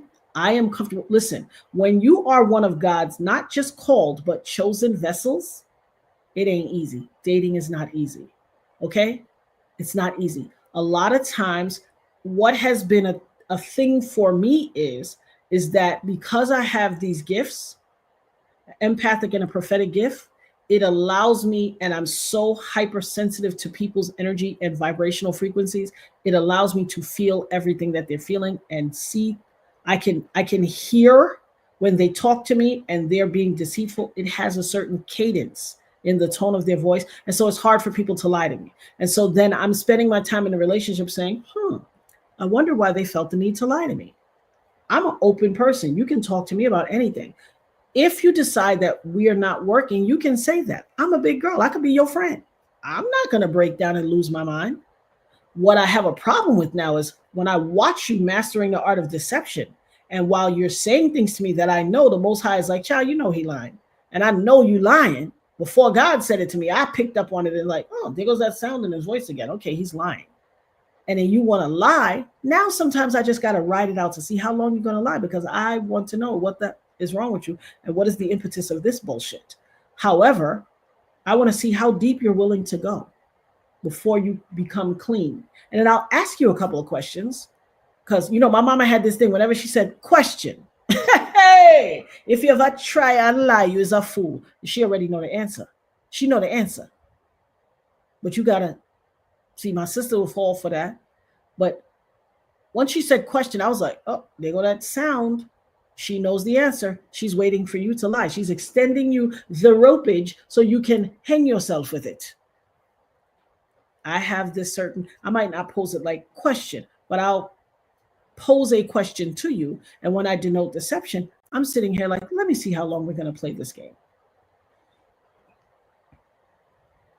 Oh, yeah. Oh, yeah. See, that's another show we're going to have. Love bombing and all of the signs of narcissism, baby. But you know why love bombing works? Because let's keep it a buck. Y'all be desperate for somebody. And they know, see, listen, desperation and low self-esteem have a fragrance. It's almost like cheap perfume. They can smell it on you. They know when you're desperate. They know when you're lonely and you'll take anything. And that's why love bombing is successful. They couldn't successfully love bomb you if you were comfortable with yourself. I mean, that's just what it is. Yeah. It takes a very special person to deal with me, honestly. And here's the thing. I don't want to feel like I know everything that you're thinking. I want someone who I'm on my toes. I want to be on my toes, like someone that makes me feel so I can't see through you. I can't just pick up on your notes of deception. I want you to tickle my fancy. And that means figuratively. I want you, there has to be something erudite about you. Like, you know what's dope to me? Great stimulating conversation. Oh, if you can talk to me about a multitude of discussions, oh my gosh. So guys, pay attention to those things. When you're out on these dates, don't be all, so how many kids you want to have and what's your salary? And no. Because listen, the likelihood is if you ask someone what they make, how much they make for you, they're not going to tell you the truth anyway. So what you asking that question for at the beginning? Why are you setting yourself? You're asking a series of questions that set you up to be lied to and mistreated. Yes, honey, baby. Yes, cat. The paradox of being an empath. Yes, baby. Oh my goodness. Oh my goodness. It's so unique and so heavy. Everybody ain't for me. And I ain't for everybody. I literally had somebody say to me before, and we had fun. We had great interactions. We were dating, great interactions. And this person said, I feel like you are reading my thoughts. And I'm not the person that'd be like, oh, this is what you're thinking. No. It was just that he felt like, he said, every time he looked at me, he felt like I could read his mind and that he had no privacy around me. I was like, whoa. It's like the movie They Live. We have one that can see. He realized who I was and whose I was. And he knew that he could not pull the wool over my eyes. And I'm not saying he intended to pull the wool over my eyes. Like I said, we had great conversations, lots of fun. However, he knew that there was something so gifted about me. He could see the divinity in me. He could see the vessel of God that I was, that he was like, yeah, I can't play with this one. So, and if you're not ready for something solid, And I'm not saying I'm ready for something solid jumping in right now. I just want to enjoy you and spend the time and have fun and have experiences. Um, Zora Neal student said, I would love to hear your thoughts on an exclusive, loving, yet celibate relationship. I've lived it for 20 years this September. Interested in hearing your thoughts. So, celibate relationship, or was it a intimate partner relationship, or was it a platonic relationship where you guys went out, had experiences and stuff like that? Like that's the nuance that I would need to hear. Yeah, conversation is the door to engagement. See, a lot of people think that the door to engagement is doing all the things and acting like his wife and doing all these things ahead of time. So, and there was a time where I thought that. Let me tell you something. Doing all those wifely duties ahead of time is a surefire way to be burnt out and left by yourself, because you're going to take of your goods. Listen, it has come to my awareness, and I've known this for years. Men don't even really like women. And I'm not saying all men, I'm saying a lot. They don't like women. They might love you. They might like the idea of having a girlfriend, but they don't like women per se. And so if you end up with one of those, you done dropped your lollipop in the sand and you ain't got no water to wash it off. Bet you ain't heard that one before. Yeah. So be careful who you jump into something with. You didn't drop your lollipop in the sand and you ain't got no water to wash it off with. You got to learn to say my autonomy and my personality and my energy is such that it is a beautiful, wonderful thing that someone who deserves me will get to have exclusively. While I am just dating, you are that. If I don't have a ring on my finger and I am single, if I am not your intended, we are not engaged or married, I am single. We are dating. Now you can be in a mutually exclusive relationship, but you're still single. And when someone sits you down and has that conversation about being exclusive, you have to make sure you articulate with your own mouth. If you're scared to say it, then that ain't your person. If you're scared to have this conversation, I'm not going to ask him that because I don't want to think I'm pressuring him. Then that's not your person. When he says, I really check for you, I love you, I want to be with you, and I want to be exclusive with you, you have to say, are you seeking mutual exclusivity? I'm going to be exclusive to you and you're going to be exclusive to me. And what does that look like? What are the manner and ways that we are going to be exclusive to each other? Are we going to be intimately exclusive? Are we going to be, hey, what up, Keisha? No party of Keisha in the house. Hey. We have to ask those questions. Those are the conversations that our mamas and all these people were scared to have. And so they didn't know, or perhaps the world was a different place and they didn't need to ask those questions back then, but you most definitely need to ask them now. Now, let me get back to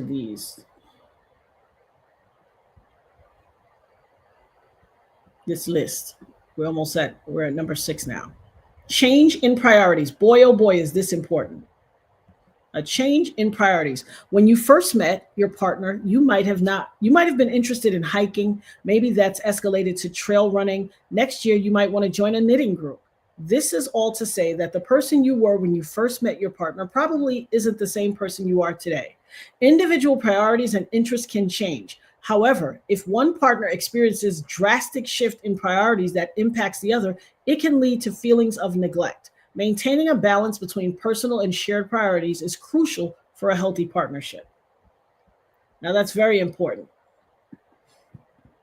Now, I will say, having a common bond. What up, Dana?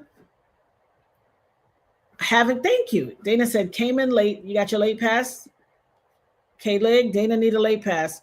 Came in late 15 minutes ago. Love this topic. Love you, Natanya and the Nerd Herd. I am currently nowhere near the dating scene, but this conversation is so useful and inspiring. My love, absolutely. I think it's important to all of us, whether we are in close proximity to the dating door, far away from the dating door, on the fence about it. I think it's an important conversation to have because, if you fail to plan, you plan to fail. So if we have this relationship now and you're not even thinking about dating, when the dating happens, you will come in fully informed, fully abreast of who you are, what you want, and all that stuff, and you won't make the same mistakes. An educated consumer is the very best customer. You're well aware of it in advance. You get to know. Now, changing priorities, that's a great thing because you can, like the article said, you can pick up habits, you can pick up hobbies, you can pick up things of interest, you can learn new things while you're within the confines of that relationship. This change in priorities will tell you a lot about who you're with as well. If a man has no hobbies, no friends, no anything, I'm telling you, you're walking into a situation where you're gonna have a problem. You're gonna have a problem. You need to, everybody has to have a thing, something. If you got a partner that just wants to sit in the house and do nothing or watch TV or watch movies, Netflix and chill is the extent of his personal interaction. You always hear those stories about grandma and grandpa. Grandpa sat in that old recliner and just watched movies and they want to do nothing, never talk to grandma. They don't hardly, or you got that aunt and uncle that exist in the same house, do not talk to each other. In fact, my daughter told me about a situation yesterday where someone that she knows, their parents were each other's second choice. The main person got away, and so they settled for their second choice. They don't talk to each other, they don't interact. To where the child even said, my parents don't talk to each other. They just go, they two ships passing in the night. I don't want that. My daughter said, may that type of love never find me. Baby, that ain't even love. May I be a track star. May I get my Shakiri, what's her name? Shakiri, I forget her name. Tell me what's her name. With the long nails. She's the second coming of Flojo. Thank you, Keisha. Shout out to Keisha for the $3 super sticker. I appreciate you, my love. Thank you so much for your tithes and your offerings. Oh, yeah, that is absolute and utter Shakari Richardson. There you go.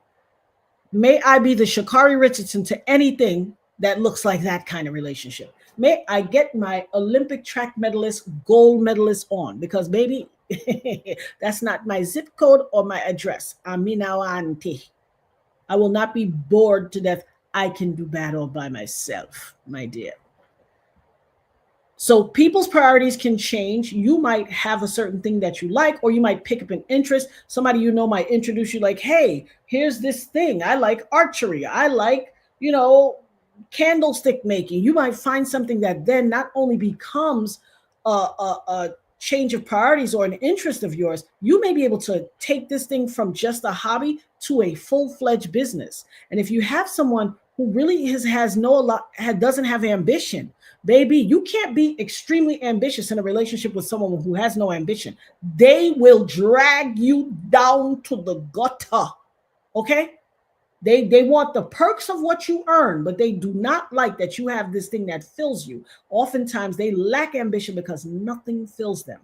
They were raised in a struggle environment or in a mentality that they're not entitled to have a favorite food, a favorite drink, a favorite this, a favorite hobby, a favorite color, a favorite. Yeah, anytime somebody doesn't have favorite anythings, run. Don't be. Listen, now they might have that. But I'm telling you, that's not enough to sustain a relationship. You might want to run. You grow, you do what you want to do. If you decide that you will stop off and have okay, that is what you do. However, if that's all they got to offer, that good wood, you better skedaddle on down the road. That is going to be a source of problem for you because 9 out of 10 times, you're not the only person who thinks the wood is good. They know they got the good wood, and you're going to have some problems. So I'm just going to leave it right there. They will suck you dry yes, Keisha said, they will suck you dry like sandpaper. Run. Indeed. Bookmaking, our ritual webpage for future reference. Bookmarking, absolutely. Absolutely. I'm telling you, look, Lavelle put, she's a track star. Run, honey, run, run, run, run, run. They will drag you to the curb. Yes, indeed. And you are entitled to have variety as the spice of life. You don't have to just do one thing. If you got one of the mates that always be like, oh, what's this you on now? You always into something new. You always, baby, if you don't get out of there quick, fast, and in a hurry, because they don't want nothing out of life and they don't want you to have anything. Number 7, emotional resentment. Ooh, baby, now this is a huge one. Emotional resentment. When it comes to conflict or argument, we can all be guilty of putting it under the rug and believing we are happy to simply just move on. Sometimes, however, when these issues remain unresolved, they can fester into deep seated resentment. If you or your partner find yourself harboring persistent negative feelings toward a certain situation or a past unresolved issue, it's essential you try to your best to address these problems openly and honestly. Baby, baby, sweeping something under the rug ain't never got no one nowhere. If you sweep something under the rug to such a degree that it builds resentment, that resentment will be the cord that eventually hangs you in this relationship. Okay? You better deal with it. You better talk to that person. You better deal with it. You better get past it. And some of the questions you can ask to deal with emotional resentment is, what exactly is it about this particular thing that rubs you the wrong way so much?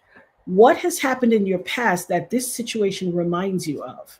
How were you able to solve that thing? Did you ever have the opportunity to solve that thing? What do you think could have been a source of closure or handling to solve that issue? What can we do right now? What is it about it that rubs you the wrong way?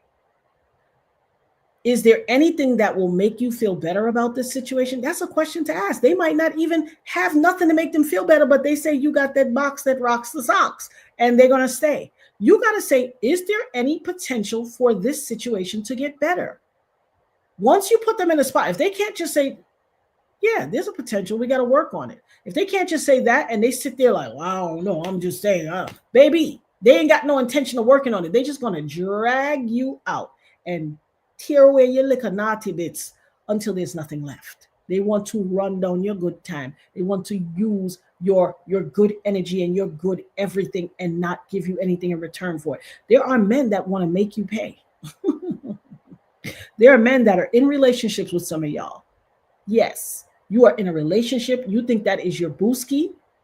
Y'all go out together. Y'all vacation. You up here posting. And I need some of y'all to have situational awareness, because a lot of y'all have poor situational awareness. Baby, you in relationships that are toxic, no bombo clot, and you the only one that don't know. Everybody in your purview, everybody in your environment knows except you.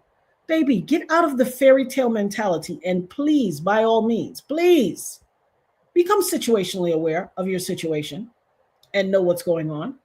Everybody know you in a toxic situation but you.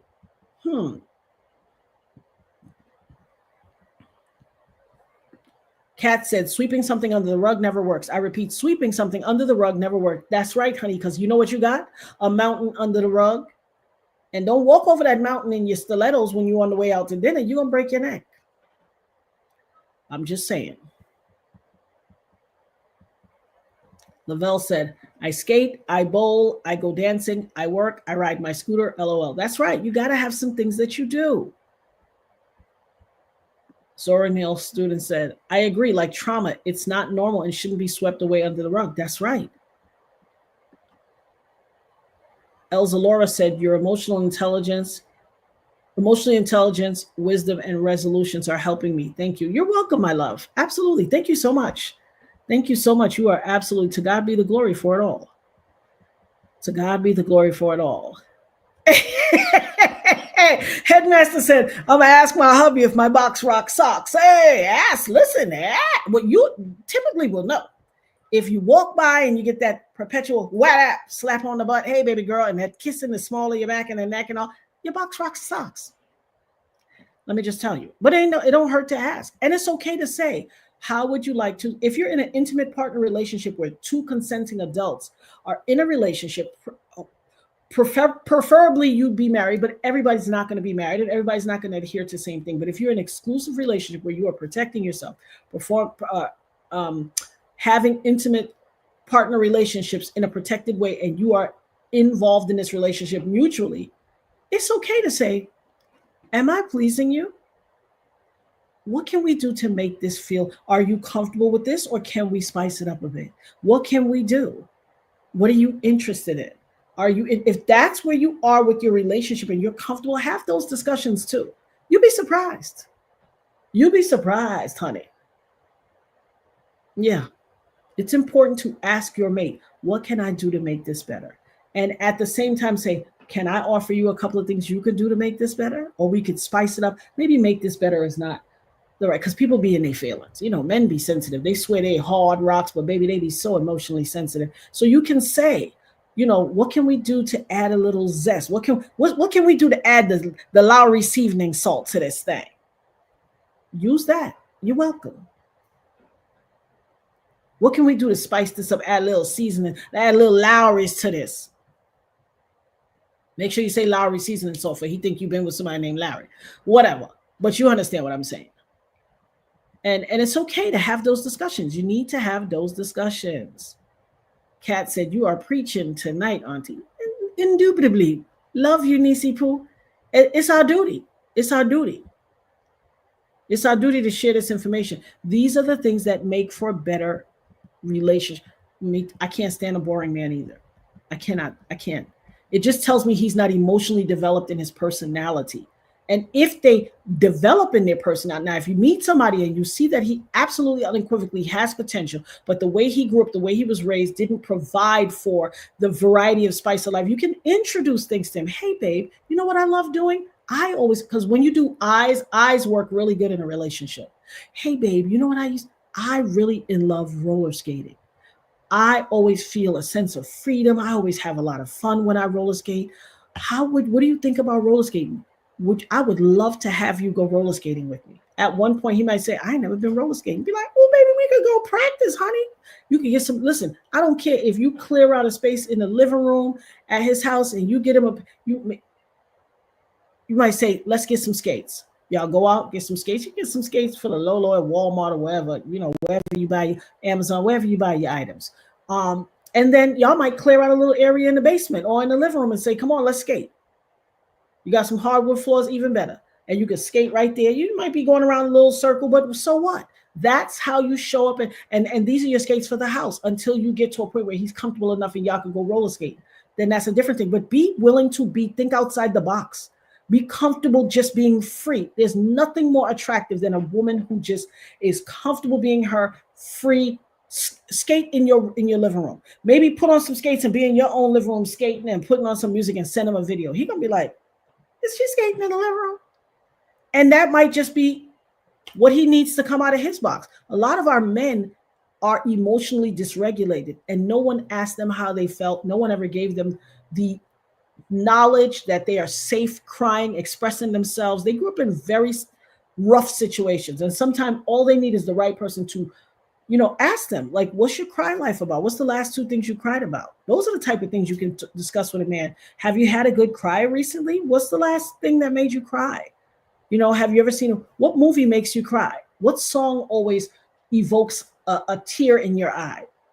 Those are the conversations you can have that will let a man know it's okay without judgment, without criticism. And then another thing, emotional resentment.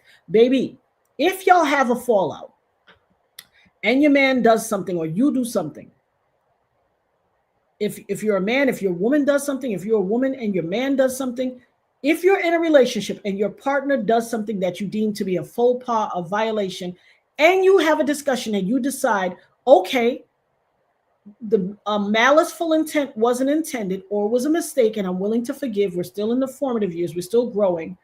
And you're willing to forgive. If you don't shut up and let that go, y'all be out here wheeling that thing like Paul Bunyan's axe. Oh, remember that time you did that? No, I don't agree with that. I don't like it. It's not fair. It's dirty. If every single time you want your way, you manipulate it by saying, don't forget that time when you was up in Shirley house. And if that's what you're doing, let it go. You cannot use that as Paul Bunyan's axe to wield and get your way. Let it go. And some of y'all be out here doing that. Let's just keep it up. Y'all be manipulating every situation and then renew your mind. Get this old thing out of your mind. Happy wife, happy life. Are you insane? Why would you want to be a part of a whole but want all the favor to fall on your side? So stupid.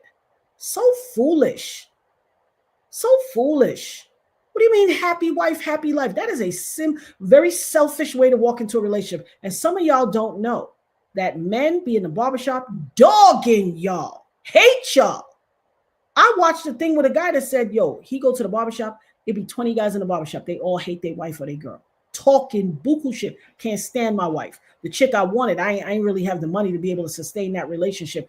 She went with this dude that had way more money than me, so I settled for my wife. That's the thing. Some of y'all feeling chosen, and some of y'all is feeling like, and baby, little do you know you were the consolation prize. You better check yourself before you wreck yourself and pay attention. Y'all so fought on your own high horse, you don't even see the forest beyond the trees. Listen here. Some of y'all feeling like, I'm the wife, I got the ring, boo-boo, you ain't nothing but the living maid. Okay? You the living maid. If you say stuff like, I don't really let any old woman meet my kids, because you know, my kids is very special to me. But you know, you baby, you different. And you got his kids every weekend? He got kids with another woman. She got free weekends. And remember with the old phone, free nights and weekends? And he got a standing softball game with his boys or a basketball game at the gym. And you got his kids every weekend. But you see, you so far up your own on the high horse, you like, I'm special. He don't be letting them other chicks meet his kids, but they love me. He let me meet his kids. Boo-boo, you're the living babysitter. Come on now, who am I talking to? You are the living babysitter. See, he done fooled you. Men will fool you with this whole exclusivity talk. They'll fool you with this, oh, baby, you better than them other chicks. See, I don't be, these other heifers, I ain't talked to this other heifer, baby. I don't let them around my kids, but you different. You special, you smart, you this, boo-boo. You doing all of this without a ring, or even if you got the ring, baby, you are the living babysitter. Because his baby mama got free weekends, and let me tell you something. You might be watching them kids, and he over there with the baby mama. I'm just letting you know, okay? So, because men will break up with their baby mama and then marry a chick and they love their baby mama still, but they with you because you got a good job, you got stable benefits on your job so they can get their dental work done. You know how to keep house and home, you cook good, and when you wash the white clothes, they really be white. Baby mama whites be dull grayish, not even gray or beige, grayish, gray and beige, grayish. But she got the box that rocks the socks. You watching the kids, he over there at baby mama house. Listen here now. I'm talking to somebody. Y'all better listen. Y'all better listen. Okay? I know you don't want to hear it and your ego don't want to hear it, but I'm telling you what I know. I'm telling you like a TI is. Take heed. Get out your feelings.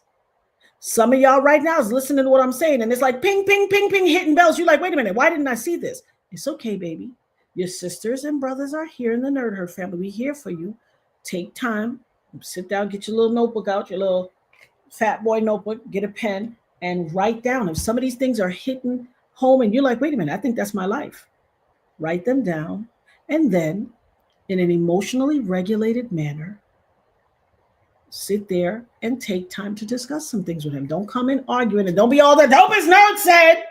Now, you can cite your sources with me, baby. Tell him, Michelle, cite your sources, the Dopest nerd. You can use me to cite your sources, however. Or perhaps sit down and watch this episode with him. If he act a certain kind of way, or he like, she don't know what she talking about, man. She talking about your junk. Bingo. That's your life. Look at right at the part where he start talking that's what he got you on. But be emotionally regulated about it and have a plan. If you fail to plan, you plan to fail. Have a plan. I'm talking to somebody. There you go. Shelly said, sometimes you have to beg them to spend time with you all together. Always busy with the guys, not doing anything wrong, but would still enjoy the time. Absolutely, sis. Absolutely. Michelle said, my fiance worked on building sites and he told me how men would speak about their wife. Oh, yes, honey. Oh, honey. Dogs them. Okay? I used to drop my son on and get out there. LOL. Mm-hmm. I'm telling you, I'm speaking to somebody. Put a 1 in the chat if anything I'm saying is resonating with you. Excuse me, we did one already. Put a 2 in the chat if the words I'm saying are resonating with you. Hey, Lisa. Lisa said, I always loved a man that I always love the man that likes to read, walk in the room where he's reading and he stops reading and looks up at you with a smile. So sexy to me. Dope. Absolutely. And we got to know what it is that we like. If you're dating any old body and your spectrum and your gamut runs this wide, you might not know yourself either. I'm not saying stick to a type, but I'm saying have a thing that you like. That way, when you interact with it, you either know yay or nay, this ain't for me or this is for me. So true. Men don't like women they're in relationships with. I saw that myself last night. The looks on their faces were looks of disgust. Absolutely. Listen, you could have, and listen, it's not a pretty thing. I know men in relationships that women with women that are drop dead gorgeous and they hate them because their reasoning for getting in the relationship was not about something holistic. It was a visual aesthetic. Eventually, looks wear off. She could be cute. She could have body, yada, yada, yada, yada, yada, yada, and all that. But baby, and it don't necessarily got to be the woman. It could be the man that got the issue. But once they decide they don't like you, and here's the thing, they don't like you and they will hold on to you like the last shirt on sale at Zara, and it's in your size. Now you know you got to pay your light bill, but you don't want to let that shirt go because you wanted that shirt. You seen somebody in it. They told you they got it at Zara. You're like, oh God, I want this shirt. You know you ain't walking here to buy nothing. You just came with your friend because she had to pick up something. You got to pay your light bill. But just because you see honey reaching for the shirt, you like, I was going to get that, and you snatch the shirt. You know you ain't buying it. You might take it and put it somewhere else just so she don't get it. Listen here. Get out of that, sisters. She's not your enemy. Your light bill might be your enemy right now because you want that shirt, but even a light bill ain't the enemy. You know you had to pay that light bill. If you can't get it and you can't find joy in someone else getting it, that's why you won't get it. You got to be willing to say, hey, sis, you know what? Wear it in joy and knock their socks off with it, sis. I want this shirt so bad, but girl, I got to pay this light bill. So I'm going to let you go. And I'm going to just pray that maybe I can find it online or something. But I know you're going to wear that thing, sis, and release it. That what you release will come back if it was for you. But if you covetous with it and you stick the shirt somewhere else in between the men's jeans just so she don't get it, God ain't never going to let you have it either. I'm speaking to somebody. Kay Ligg said, baby, this is literally my sister's story after his cousin told her to leave him at the cookout. Zora said, need the capacity to ID, process, comprehend what's going on around you. India. Yes. A lot of people not reading the room too. You're not reading your environment. Yes, baby, I'm teaching, honey. Class is in session. Bing, bing. Class is in session. And here's the thing, it needs to be, these are the discussions we need to be having because they sitting in the barbershop having all types of discussions. They don't like you. They like the idea of having a readily available source of the box that rocks the socks. They like a good cooked meal. You in there feeling like the wifey, you making all this content. I'm a trad wife. I'm a kept life, pretty girl, soft era. And you doing all this and he out there with Shaquita, who nickname in high school was Mary Mattress. Ask yourself why. Who know how to cock it up and twerk it good. And yeah, that's who he with. Because she fun. You cook good breakfast, this, that, but sometimes you be a drag. Some of y'all running your own men off. Being a drag, being pretentious, and fake. Now, y'all done came up together. I'm not saying you can't elevate your life. Elevate yourself, of course. But some of y'all get in your own psychosis and be feeling fabulous. Y'all came up together in the projects. Y'all, you liked him, he liked you back when it wasn't even cool to like him because he didn't really have nothing. But he made it, you made it, you did your thing, you went to school, he went to school, whatever. Somehow y'all struck gold, y'all made it through. Y'all stuck it out. You were each other's friend. And then when things really got good and y'all bought that big old house in Dallas or wherever, you lost your mind. Y'all living in the posh suburbs of Atlanta, you lost your mind. Now you turn into this pretentious fake ass chick and he looking at you like, who the is this? Where's my boo that I used to love? Who's this fake heifer? And listen, they'll tolerate you because you do my mama biscuits, your biscuits be good. That potato salad and that fried chicken be slamming. You be throwing down in that whatchamacallit, that skillet, that fried chicken every Thursday you make me pop it. But guess what? He knows you a phony. You be around your friends talking the most boo boo boo boo boo, and he looking at you like, look at this fake heifer. Look at her. She get on my nerve with these stories. Don't run your own man away. To thine own self be true. To thine own self be true. Keep it funky with yourself. Sometimes when your man don't like you, it ain't really him being shady, it's you. Accountability is a very sexy thing. Every now and then ask your mate, hey babe, you got a minute? Let's talk. Create a scene, create a scenario, put on some nice romantic jazz, necessarily no words, some relaxing jazz, and have a drink. Maybe the kids is down. I don't care if it's your husband, your boo, whatever. And y'all just got some intimate time alone, and say, babe, you know, what's on your mind? How you been feeling? You got any things you want to discuss? How can I be a better mate to you? What can I do to make this relationship better? Where do I have room for improvement? Ask him that.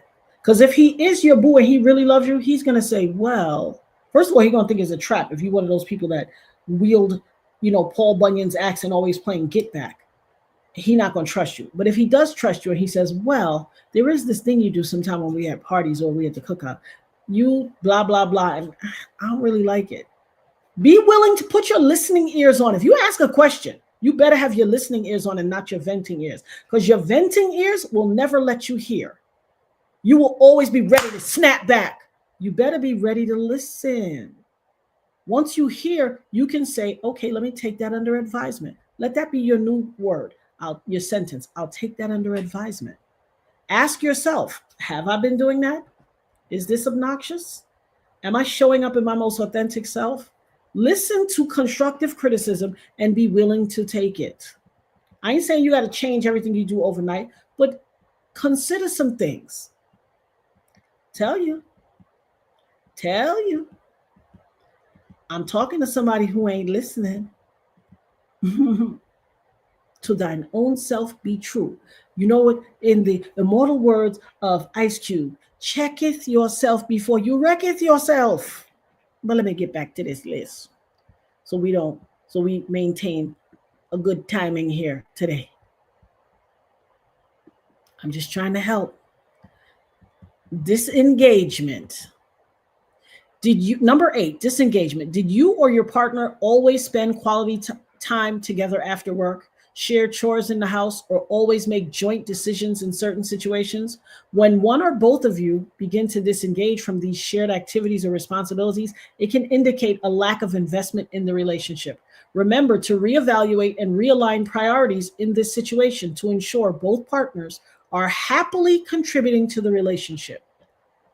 Now, it's one thing when you out here in these streets and you dating,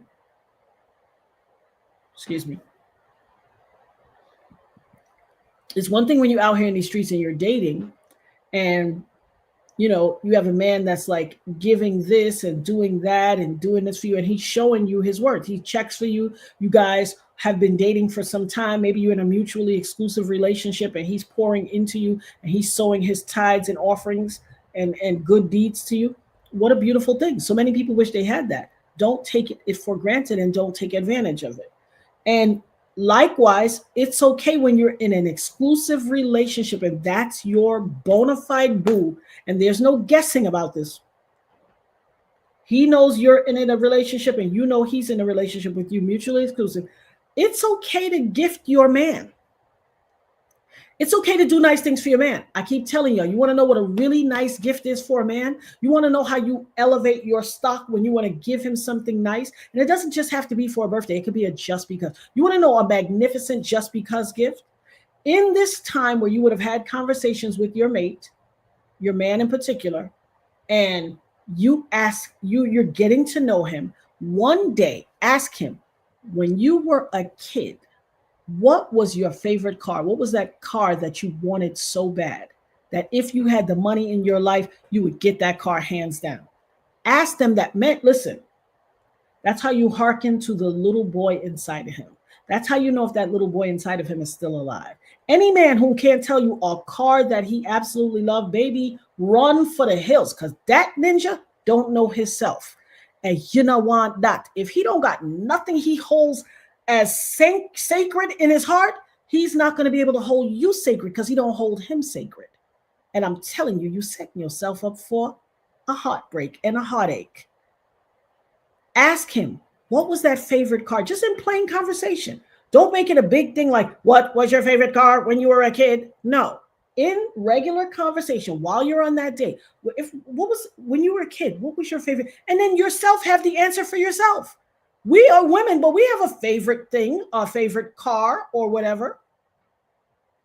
Because be prepared that when you ask him that, he's going to be like, oh, a 58 Shelby, blah, blah, blah, blah, with the this strip and the right strip. And then he's going to say, how about you? Don't be like, because now you look like you just thought up these little questions. You took a course that said, ask a man his favorite car. No. Be able to say, my number one favorite car. Give him year, give him horsepower, give him all that. If you say, I wanted a V12 Benz S500 with the da da da da da da da da, yeah, baby. Be able to articulate. Be able to articulate for yourself what your favorite thing is. But once you have that discussion with him, and now you're at a point where you guys are mutually exclusive, you're in a relationship, you like, hey, this is my boo, da da da da da. One day, just because, go on Amazon or whatever sites, sometimes Etsy or whatever, go on Google that model car. Put model, I don't care if it was a 1972, Malibu, whatever. Google that particular car, the model version of it, and get a scalable model that's like, I think it's like don't get the little mini Matchbox one, but get like, I think it's like an 8-inch or whatever, die cast model with the hood that could lift up and the trunk that could lift. They're not super expensive. Those things are like $25. Get one of those. Also get the square lucite box.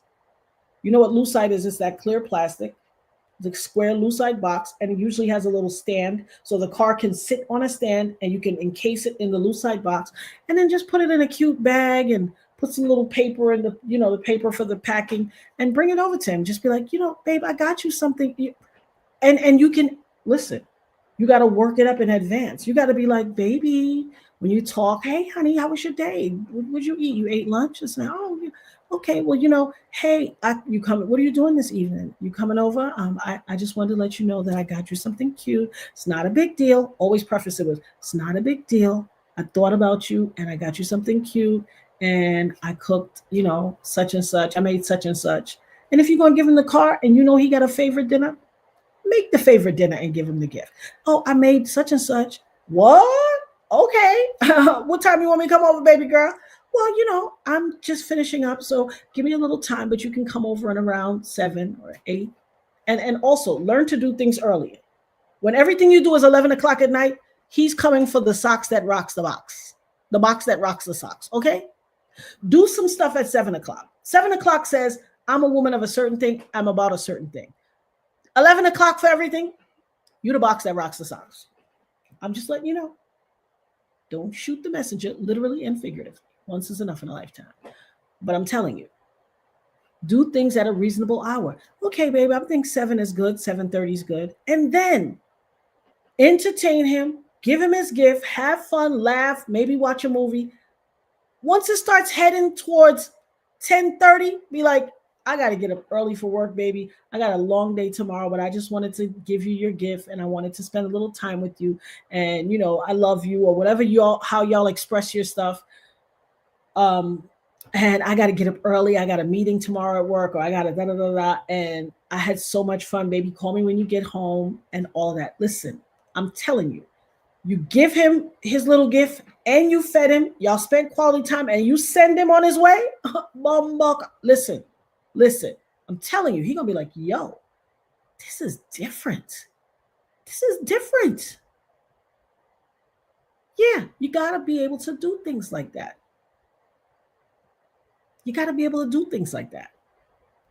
I'm telling you, you want a different result, do a different thing.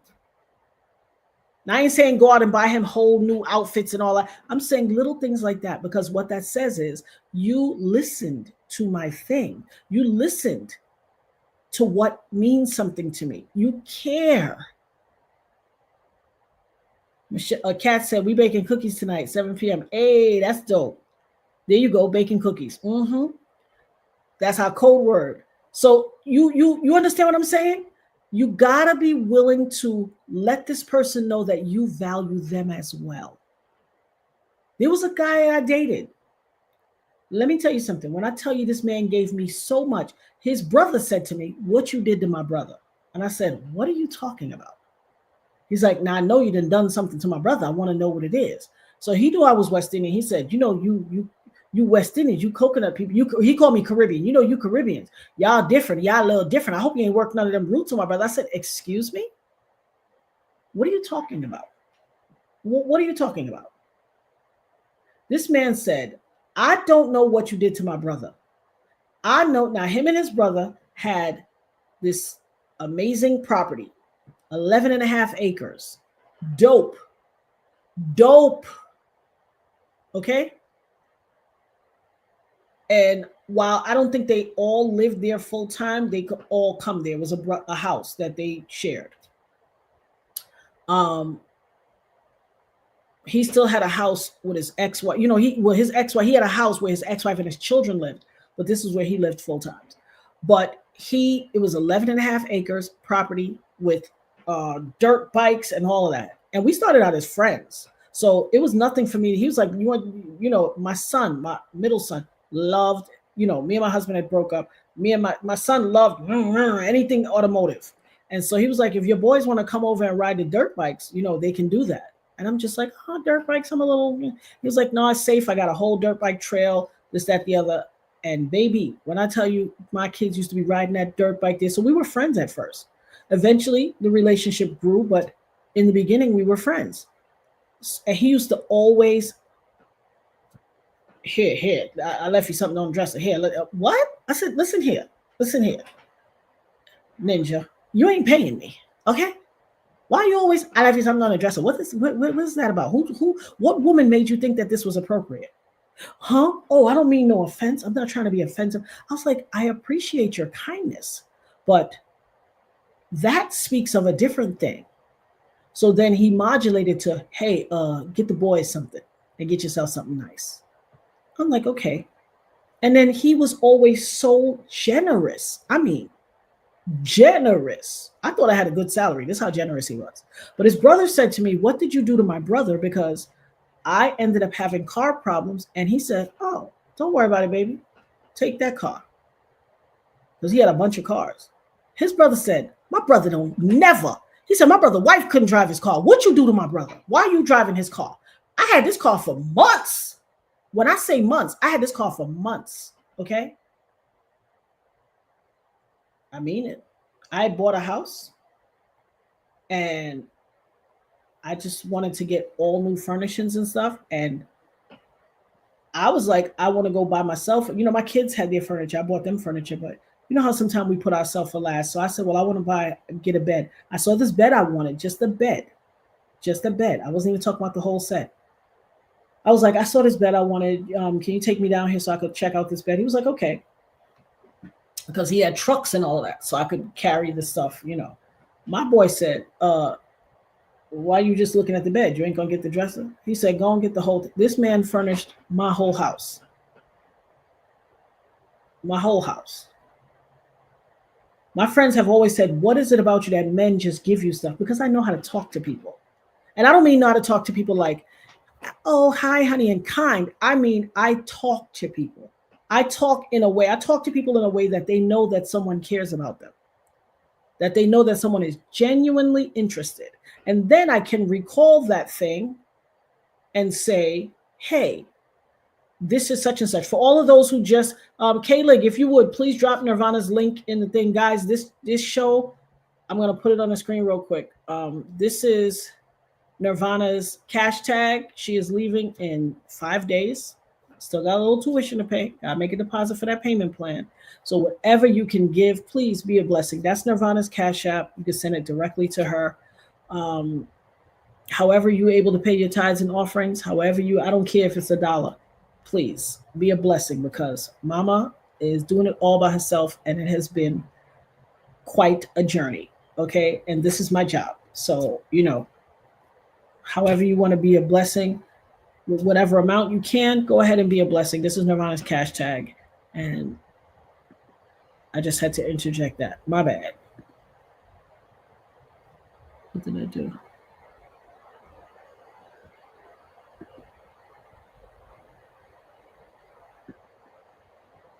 Excuse me. But I knew how to talk to him. So he was, now this man had Munyon, Skrilla, gold doubloons, cheddar, and everything. I ain't got to tell you that. But that was not the impetus for us ending up getting together and interacting. It was a different thing. And then he realized, wow, this woman is completely different than anything I've ever met. Like Munyon. And I'm not, anybody that knows me knows I'm not a chaser of Munyon. I could care less. If I like you, I like you. You could be the guy that cleans the toilet at Macy's. If I like you, nobody can tell me nothing about you. I like you. It just so happens that that wasn't his lot in life. So one day I was like, hey, what you up to? Yes, Dana, 5 days. 5 days. Dana V said, 5 days. Congrats, Natanya, the dopest producer. Such a momentous time. It is. It is. I just don't want to get to that school and they be like, we need blah, blah, blah, blah, blah. Where that? So I just want to make sure I'm, prepared for the payment plan. However, you guys can be a blessing, send it to her. We're going to do a video where she's going to do a thank you, and I'm going to run a list of everybody who blessed her. And I'm going to make the video a member-only video because I don't want my daughter's image really all up and through. I mean, I've shown it before and all that, but you know what I mean. We live in a world of weirdos, and I just feel like this is the right thing to do. So this particular guy, like I said, he was very kind to me. This, that, the other, furnished my whole house. I didn't even expect that. I was just going to buy a bed. He furnished the whole thing.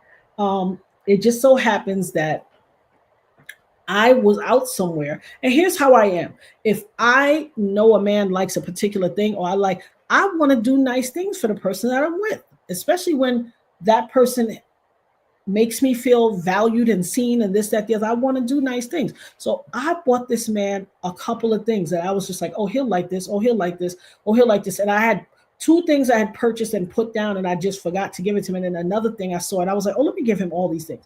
So I called him like, hey, what's up? What you up to? And he was like, not much, baby girl. What you up to? And I said, I'm chilling.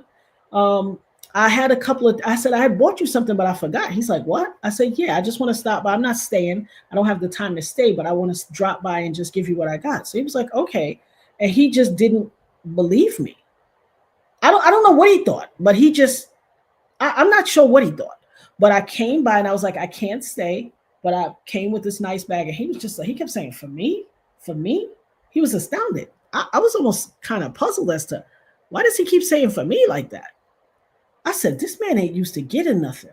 So when I gave it to him, I bought him some fly shades, a couple of things. And so help me God, he went in the bag, took it out. And he was like,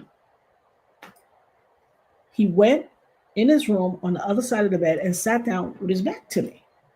And so I was out in the living room, and in a minute I walked in the bedroom and I was like, what's up? You good? What happened? And he just was like quiet and stoic. And when I went on the other side of him, somebody had been cutting onions. His eyes were a little misty. And I was like, I'm sorry, did something evoke like a bad memory? Did I do something to hurt your feelings? Like, what's going on? Talk to me. It's okay. And he said, I can't believe you did this. And I was like, oh, if I gave you something that evoked a bad memory, I am so sorry. That was not my intent. I literally just thought about you, seen you, and I wanted to do this. Lovely Cherokee, thank you so much, my love. Thank you for the super sticker. Hi, the dopest nerd, Natanya. Blessings, love, peace, respect. I send you. You're so genuine. Keep dropping. Enjoy your evening. See you soon. Thank you, guys. I appreciate that so much, guys. And anything else y'all want to send, just send it to Nirvana's Cash App. I really, because, YouTube pays us once a month. And so she got to be in 5 days, and the YouTube money don't come in 5 days. I want to be able to give her every single dollar towards school, everything. So, just go ahead and send that. Go ahead and send that to her cash tag. K-Lig is going to drop the link in the chat. Just send that to her. I appreciate you guys so much. Thank you so much for the love and the tithes and offerings. And we want to do tonight, and the next few shows that I do is all going to be Nirvana shows, because, baby, if you ain't got their manyan, they're going to be like, see you, Sandam. Goodbye. And I definitely want to make sure that I have what I need when she gets there. So K-Lig put it in the chat. This is Nirvana's cash tag. Go ahead and just throw that in. If you send whatever you send into her, guys. I appreciate you so much. Yeah, Keisha said you can tell when he's not used to somebody doing something for him. You can tell when they're not used to somebody doing something for them. That's what that was about. Indeed. And I'm going to tell you how so. This man literally, now, you know how you know you're dealing with a big ninja that like is the source in their family. Whenever somebody in the family got a this, they call him. Whenever somebody in the family got a that, they call him. He the go-to dude in the family. So when he was sitting there with his back against me, I was like, shout out to Luna Nisi Poo. Thank you for the Venmo, Luna. K-Lig also put the Venmo link in there too. I think I sent it to you. This is Nirvana's college wish list. Also, she has a YouTube, not YouTube. You can tell I'm so old.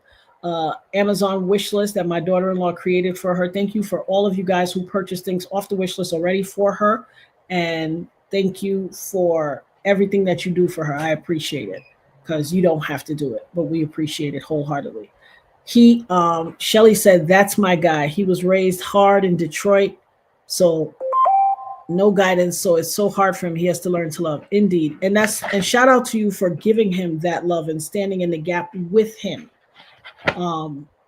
So when I went to him, I said, did something I give you evoke a bad memory? Like, I'm so sorry.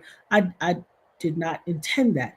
And he held my hand, and I was like, I lifted up his chin. I was like, I'm so sorry. What's going on? Talk to me. Like, why are you so emotional? What's up? I'm here. Talk to me.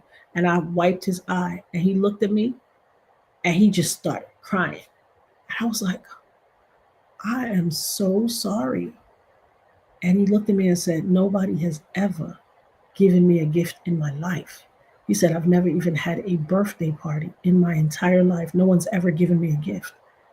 He's like, I don't get gifts. No woman. He said, you know how nice I've been to women? You know how many women I've taken care of in my life? You know how many people I take care of in my life?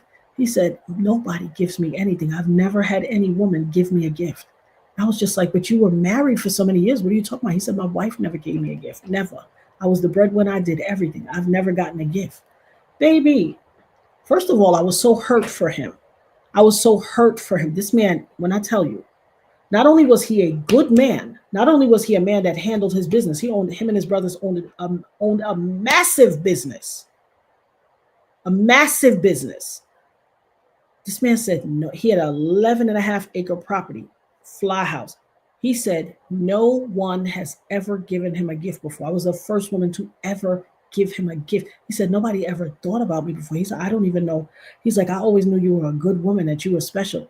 I don't know what to do with these feelings. I've never had anyone. He said, you didn't just buy me one gift. You gave me 3 gifts. I said, well, I had bought 2 of them before, but I forgot to bring it over. I kept forgetting. And then I bought this additional one.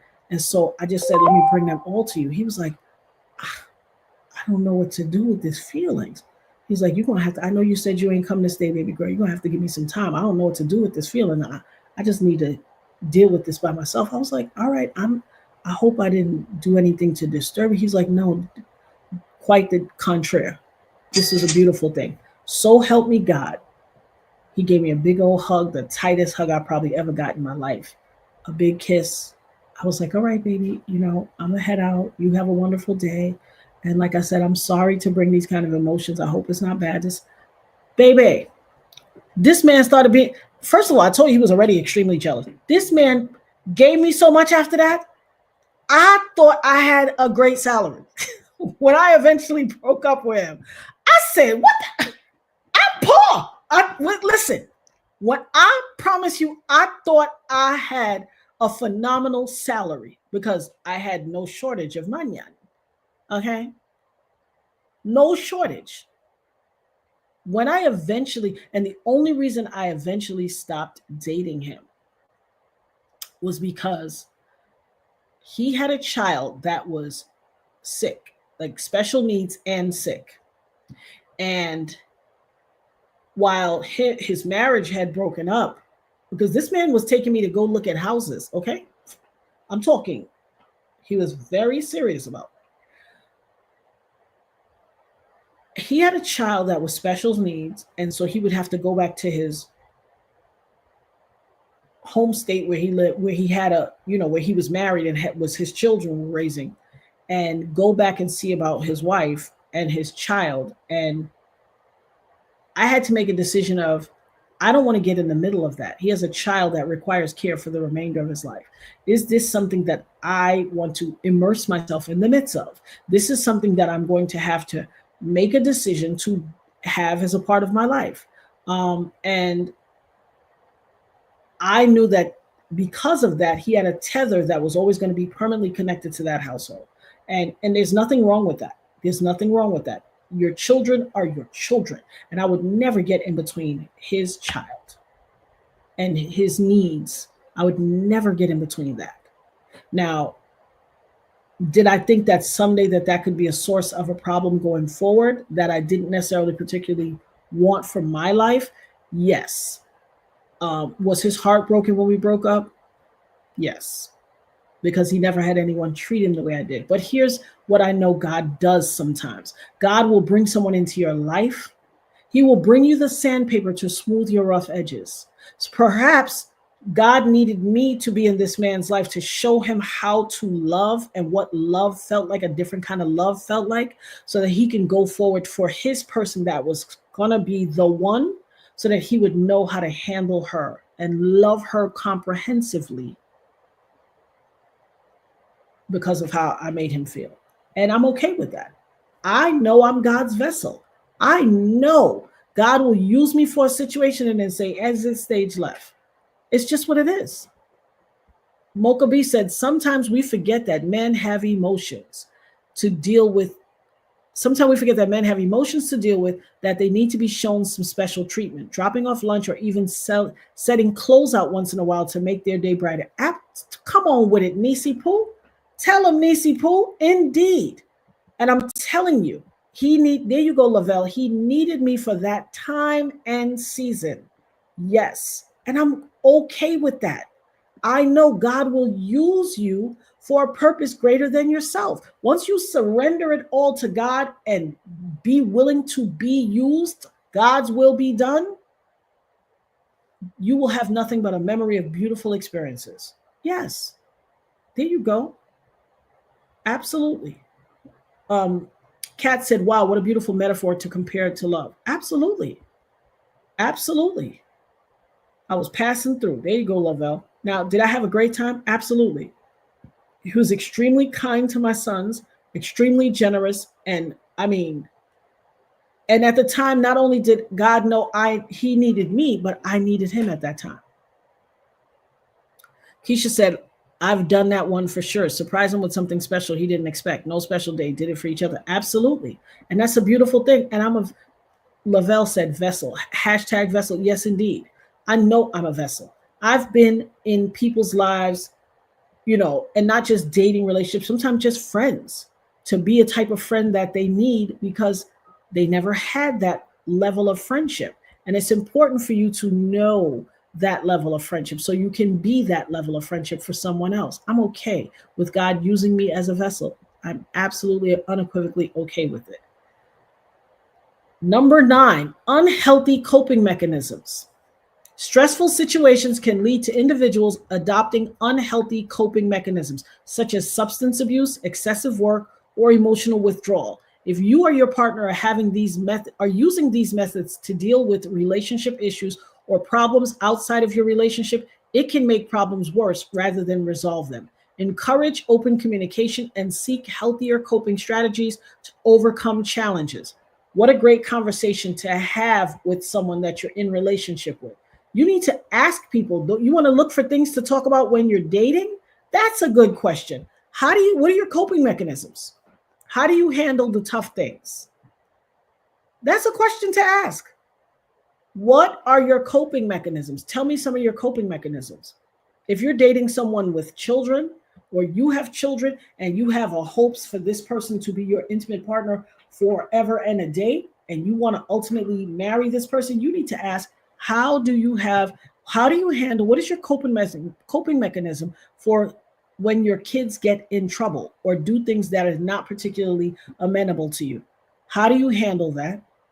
What are your expectations as it pertains to being in relationship with someone who has children? You need to ask that. Because baby, don't nothing kill love quicker than you with somebody, you got kids, he got a kid, you love him, his kid get in something that you consider to be nominal trouble that kids get in, and he beat the dog snot out of his kid or put his hands on yours. Baby, love done. Beep, bop, boop, bop, boop, bop, bam. Finito. You better ask that question before you get into that situation. Very important to know. And every time he gets stressed out, he got to drink and go on a binge, or, his mama anniversary come around and he got to smoke a little crack to get through it, the anniversary of his mother's passing. You better know these things in advance. You better know these things in advance. You better find out how your man deal with grief, because baby, what I know is as long as you're alive, grief will visit you. And you better know how he deal with grief. If every time somebody in his family pass away, he smoke crack, you're going to need to know that. You're going to need to know that. And for those of you who want to act like, how would I figure that out? You know what it smell like. You've been somewhere. You got a cousin, Pookie man, that uncle that live in grandmama basement, and it always got that, what's that smell? Crack. Stop acting like you don't know. I've smelled that before. What is that? I don't know. It's a familiar scent. I'm not sure what it is. You better know. Because if you find out while you're in the relationship, too late. And it might be to your detriment. You better know. You better know. Yes, and honey, seeking healthy coping strategies is a word, a whole word. And you better know. Grandma, tell it. Yes. Listen, she said, not the pipe reach. Yes, honey. Yes. The pipe. Some people some people can't handle stress. And when stress comes, they are escapists. If they believe in escapism, if a simple thing happened and they're escapists, it's going to proliferate into a bigger thing once your relationship goes down. You better ask those questions. Hey, babe, tell me a time where you had a traumatic event happen in your life, and what was your coping mechanism or strategy that you used to overcome the grief of that? Or how did you navigate that? You better ask. Because baby, if you don't ask, it's going to visit you. He can't hide it. It's going to visit you. Everything comes out in the wash. Okay? Everything. So act like you know. This is just real life. Well, listen, we all came up with different types of, in different situations with parents of different ilks. Some had coping strategies, healthy coping strategies. Others didn't. Okay? Some people had situations where stepdaddy go crazy on a drinking binge or high or whatever else he did and lock everybody in one room, turn off all the lights in the basement and in the whatchamacallit, in the fuse box, shut off all the fuses, shut off all the things, and y'all in the darkness for about 4 days, locked in a room, eating Tootsie Rolls out the drawer. You better act like you know. Real life. See, this real life gonna kick in. We're not here for play. On the Dopest Nerd channel, if you a member of the Nerd Herd, we're gonna have real discussions, because that's the only way to overcome something. That's the only way to overcome something. And there you go. Keisha said, don't make excuses for that either, or he will do it every now and then. And then your ish come up missing. Like, you can't find the VCR gone. Y'all know who got it. When you went to grandmama house and y'all was like, oh, y'all, we're going to stop at Blockbuster, get a couple of videos, and we're going to get some snacks and all that. We're going to watch movies. And then you get in and y'all all got your blankets on grandmama living room floor, and you go to the TV and the VCR missing. Y'all know who got the VCR? Uncle Larry then took the VCR again. This is the 4th VCR.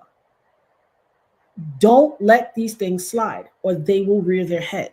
Because nothing kills a party like the VCR's missing and you can't watch all these and your mama let you get 4 videos this time and ain't no VCR. Now, mama might rent 4 videos, but she ain't buying a new VCR. She done bought the last 2. Okay?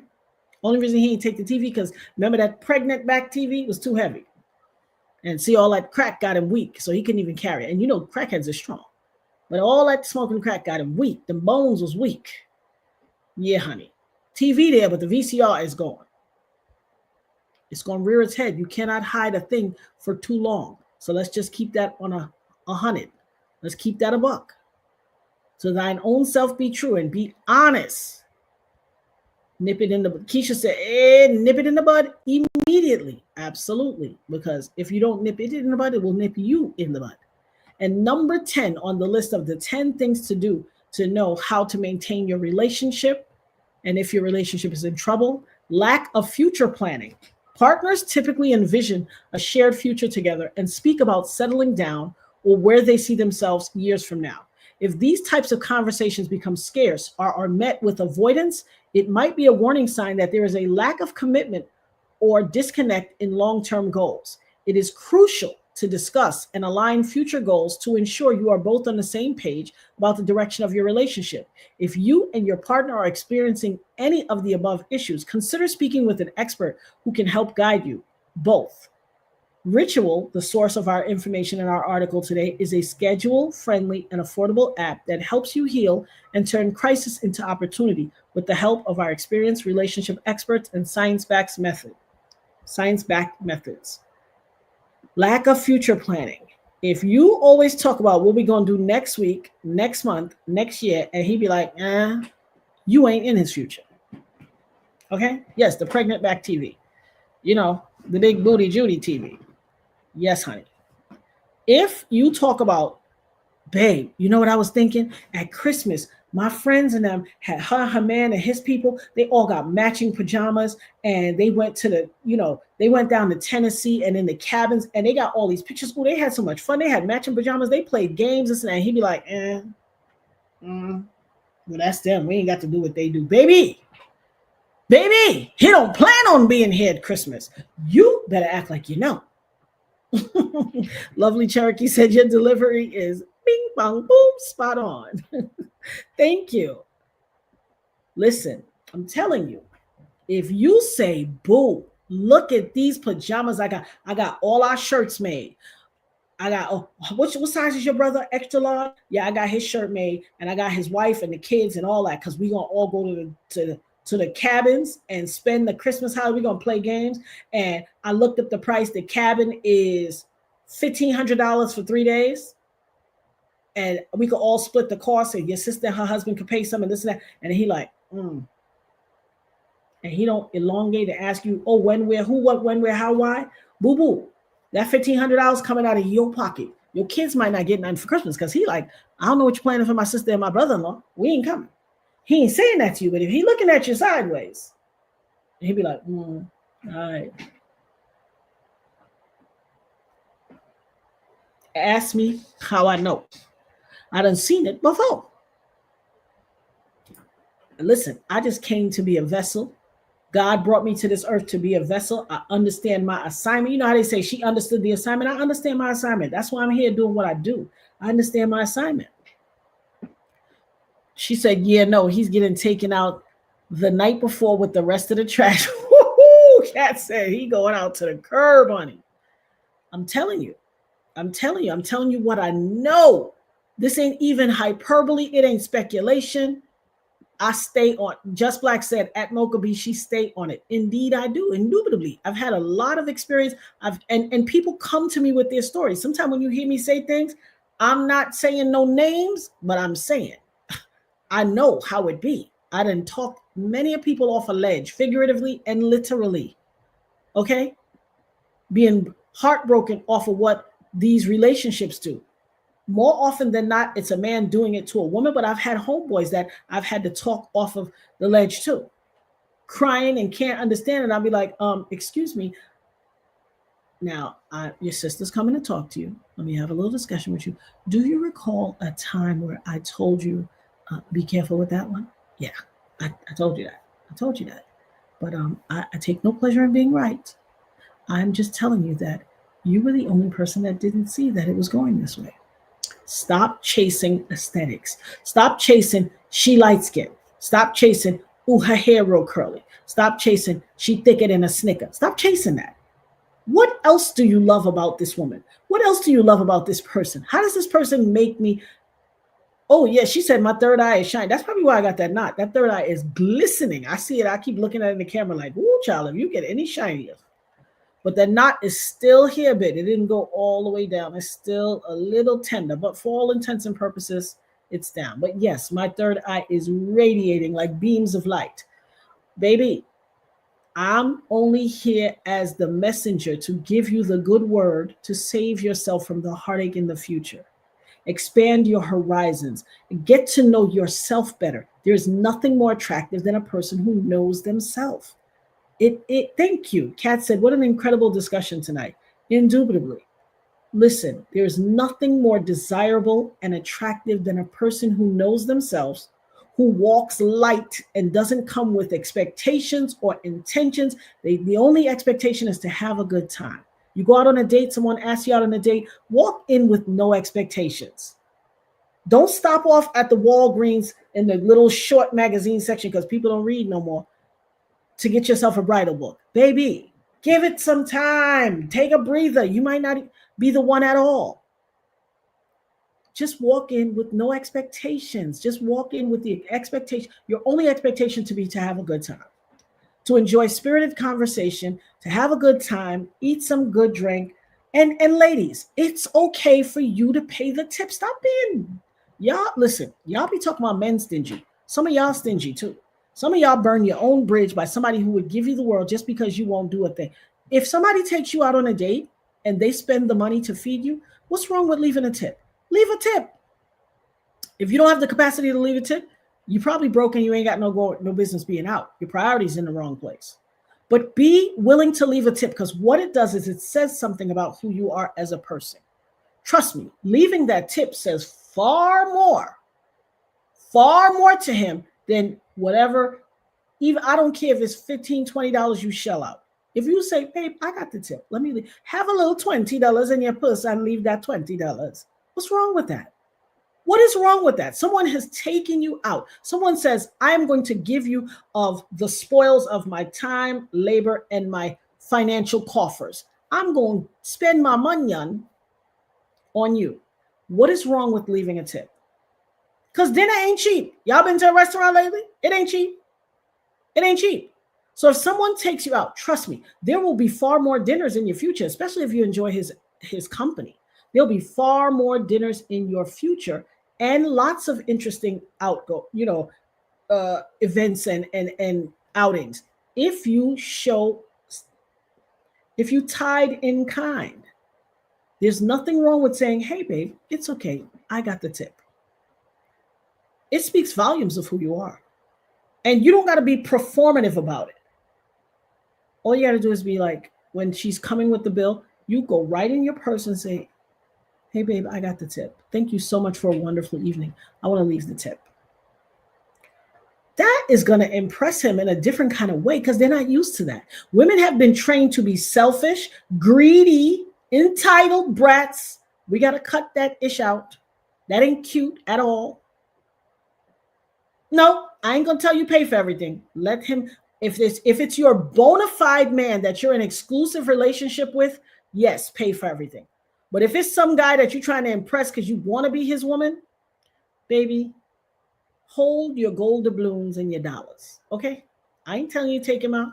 Take him out and pay if that is your exclusive man in your relationship. You know his mama. She buy your kids a gift at Christmas too, even though that ain't her grandchild. That you can, yes. Take him out and pay. Baby, I got you. Lay the whole outfit out and everything. Buy him concert tickets. Go have a spa weekend. Lots of things. Go wine tasting. All of that. And you can foot the bill. There's nothing wrong with that. But not for these dudes that you just kicking it with. Now, you could just go on a date and be kicking it with somebody and pay the tip. That shows that you're a woman of class and distinction and that you're not willing, you're not afraid to sow your own resources in kind. You benefited from it. You willing to put it. There's nothing wrong with that. That shows that you're a different kind of woman. Lovely Cherokee said, Natanya, absolutely not the same magazine section. Show ain't. Remember when there used to be a wall of magazines? Now it's like this big. And it's a whole lot of weightlifter magazines and bridal magazines because they know y'all still fiending. They know women is out there still fiending. Understand that being the bride is not the prize. Sometimes it's about getting to know people, gaining, associates or friends, having a nice night out, going out, enjoying. Keisha said, then they run and tell their friends, man, she's a gold digger. It's all right. He'll pay. Stay away. Anyway. Yeah, he'll stay anyway. Absolutely. Remember, some tidbits in closing, in conclusion, some things we learned. Men don't necessarily like women. Understand if that's the type of guys you're with. Understand.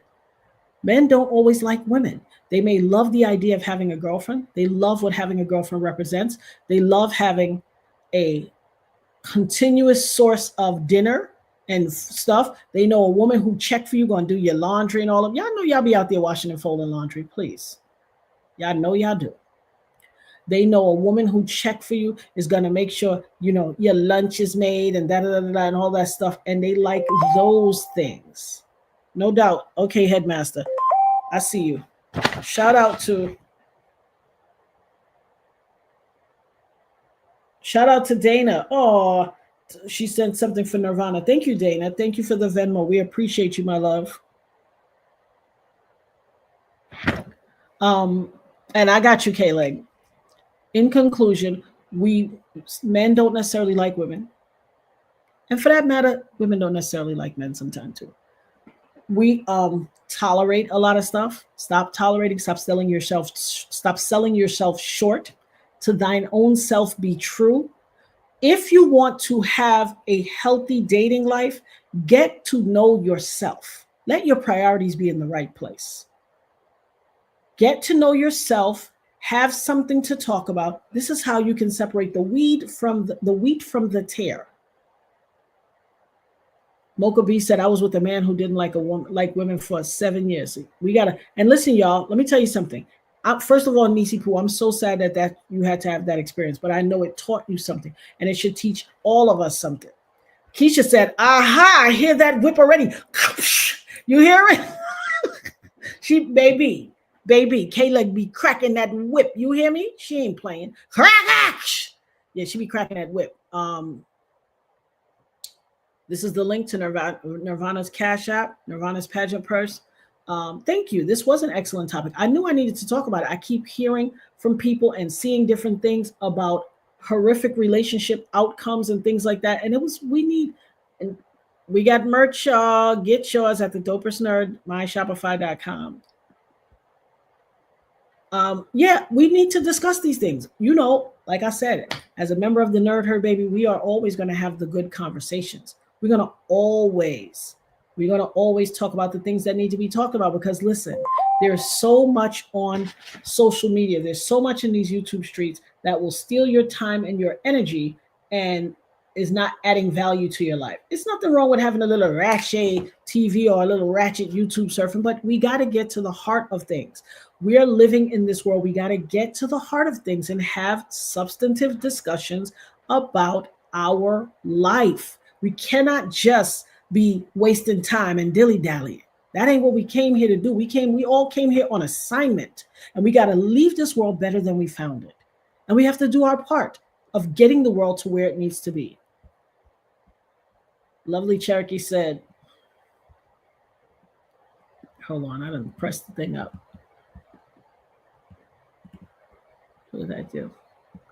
Mocha B said, LOL, y'all are fantastic. You have an amazing family here. Thank you, my love. We do. Kat said, heart. I love you all. I love you all when I tell you.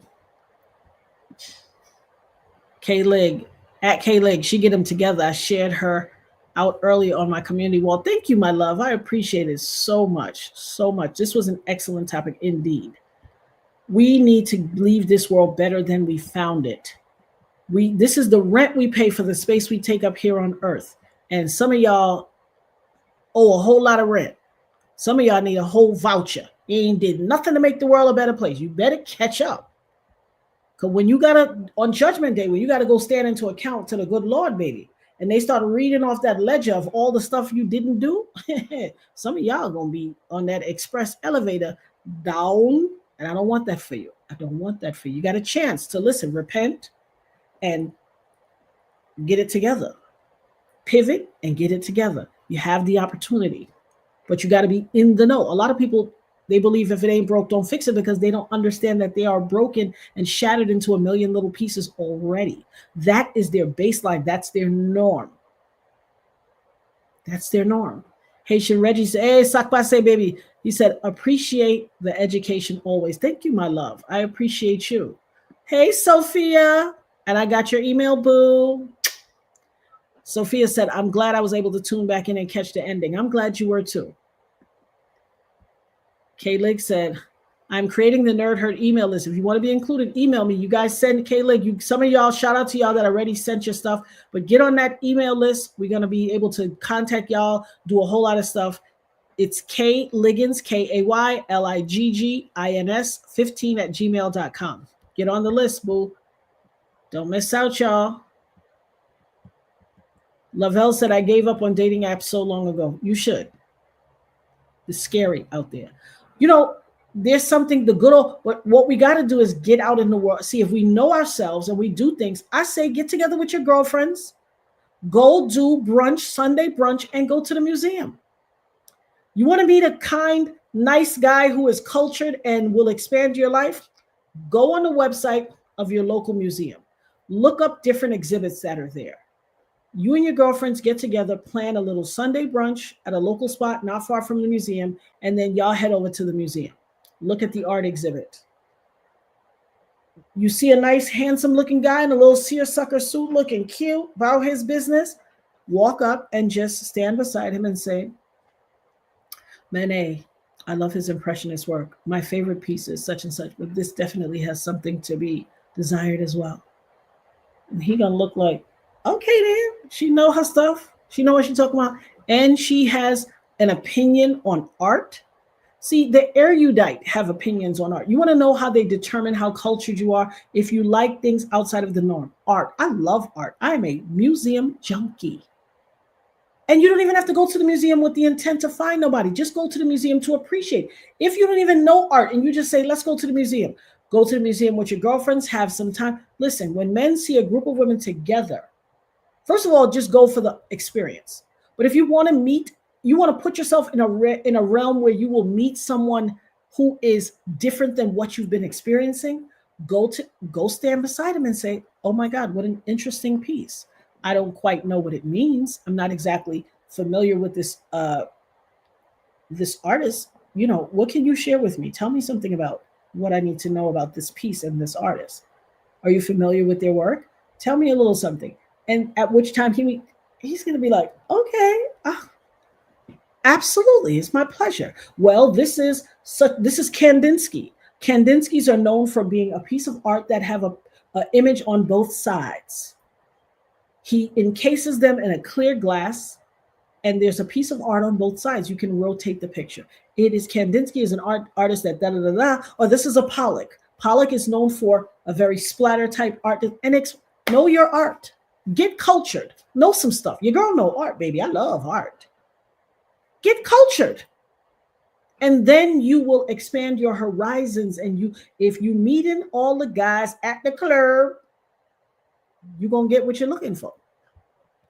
Because, baby, if he in the club with the little extension piece that his niece add in so that his braids could still connect and give him a little hang time, and he got that FUBU shirt on that's open down to that third button with a whole bunch of taco meat right here, and he got 17 bunch of chains. Now, if that's your thing, have at it. But, baby, if you know what I know, you better get to step in. Anybody worth their salt is not still looking for their love in the club. Sophia said, always lovely touching base with y'all and in a sense of resetting or being able to put things into perspective. Love y'all all. We love you right back, baby girl. We love you right back. Dana said, It's so helpful when you model creative questions to ask and answer. That's my main takeaway from today. Sometimes we don't have the tools readily accessible. Thank you, Natanya. Thank you, Dana. Listen, you are absolutely welcome, sis. It's my pleasure. It's my pleasure. This is who we have to be for each other. This is how we all sink or swim together. Ask yourself, do you got your life vest? Are you prepared? Have you studied your backstroke? You better brush up on your backstroke. Oh, love Lavelle said, thanks, we love you too. I love you guys too. The dopest platform. Thank you, Lisa. And tell our girl I said we love her and we are continuing to pray for her. I prayed so much after I read that email. So thank you so much. She's going to be up to 55, 60% in no time. Lavelle said, tell him.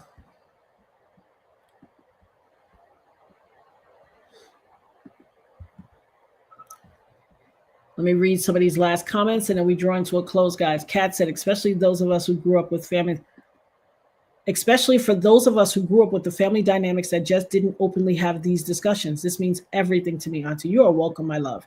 Anytime. Kaylig said, I'm creating the Nerd Herd email list. If you want to be included, email me at kliggins15@gmail. Last call to become a founding member. Y'all better get up on that. Get up on that founding membership.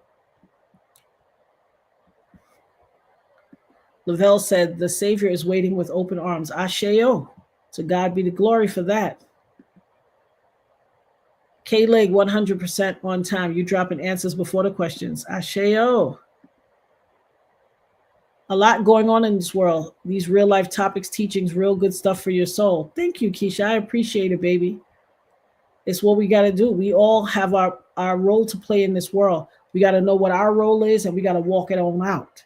Shelly said, it's almost like work with the guys. You have to want and work. You have want and work it out, or you'll have to eventually start all over again. But it has to be mutual as long as you have communication as to what's wrong. Indeed. And here's the deal. First of all, you're 100% right, Shelly. And let me tell you something. Don't even fret ending something that doesn't work for you and starting all over. Don't let the fear of having to start all over keep you somewhere where that is not supportive, doesn't work for you, and is not beneficial to your bottom line. Trust me. Do not let starting over be the impetus to keep you somewhere where you don't need to be, because that ain't no good. Trust me. Sometimes, listen, I always tell people, here's the analogy I use for that. If you go in the kitchen and I say, make yourself at home, grab yourself some coffee, and you go over to the little coffee bar and you pick out which flavored coffee you want, and you go and you get the creamer or the milk, and you open it and it woof, smack you in your face and it is lumpy, you're going to pour that in your cup? Some things have passed their expiration. And just like that milk is past its expiration, some relationships are past their expiration. Stop keeping things past their expiration date. It doesn't serve you. It's going to make you sick, literally and figuratively.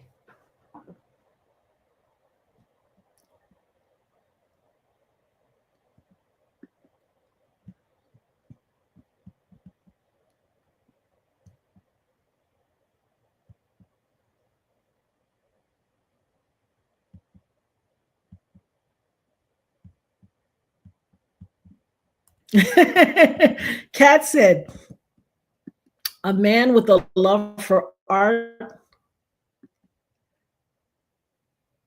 A man with a love for art. Don't you dare now. Yes. I love that. Some of y'all saying you do that with your girls. You go out, you go brunch to the park. That's what's important. The headmaster then cracked that final whip, y'all. She said, thank you for joining the Dopest Nerd and the Nerd Herd. You could have been anywhere in the world, but you chose to be here with us, and we appreciate that. Listen here, y'all. You know what that is? That's the club. That's that last call for alcohol. That's the lights on. This your last dance. That's the, you ain't got to go home, but you got to get out of here. The headmaster has spoken, baby. She has cracked that final. She cracked that whip. Okay, headmaster, I'm coming. Keisha said, there's so much beauty in art. Yes, indeed. I'm glad I keep y'all laughing. Thank you so much, guys. You guys keep me laughing too. Listen, I hear you, sis. She said, I got the battle scars. We all got them battle scars, but That's the point. We got to have our battle scars. We got to talk about it. We got to heal. Don't pick the scab. Let it scab over now. Let the scab fall off naturally, because I'm a picker. I'll pick the scab and then be sore all over again. Lisa Bruno said, I hope so. Thank you all for the prayers.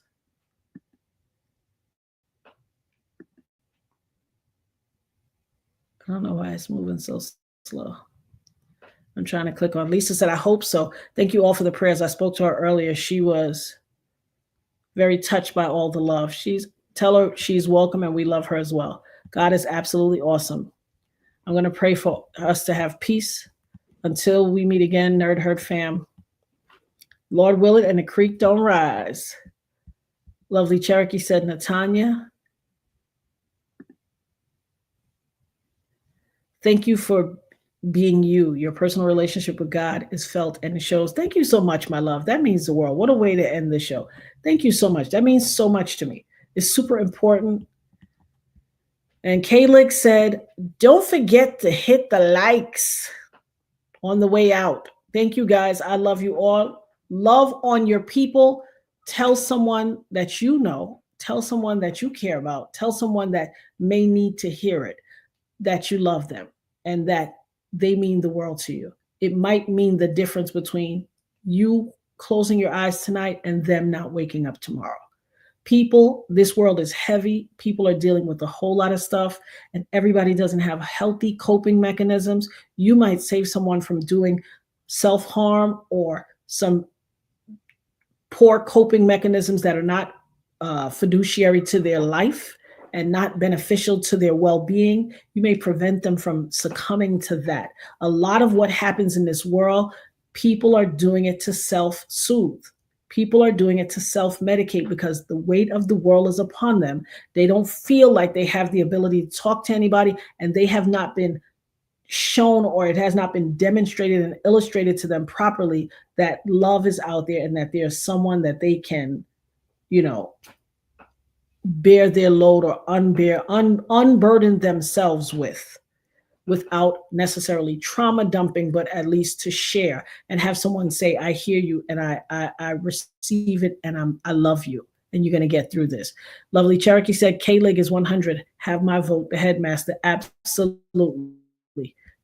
Guys, this is a truly beautiful conversation. I'm so glad we had it.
Hey, y'all, the hackation was upon me trying to freeze this up. So I am going to end it now.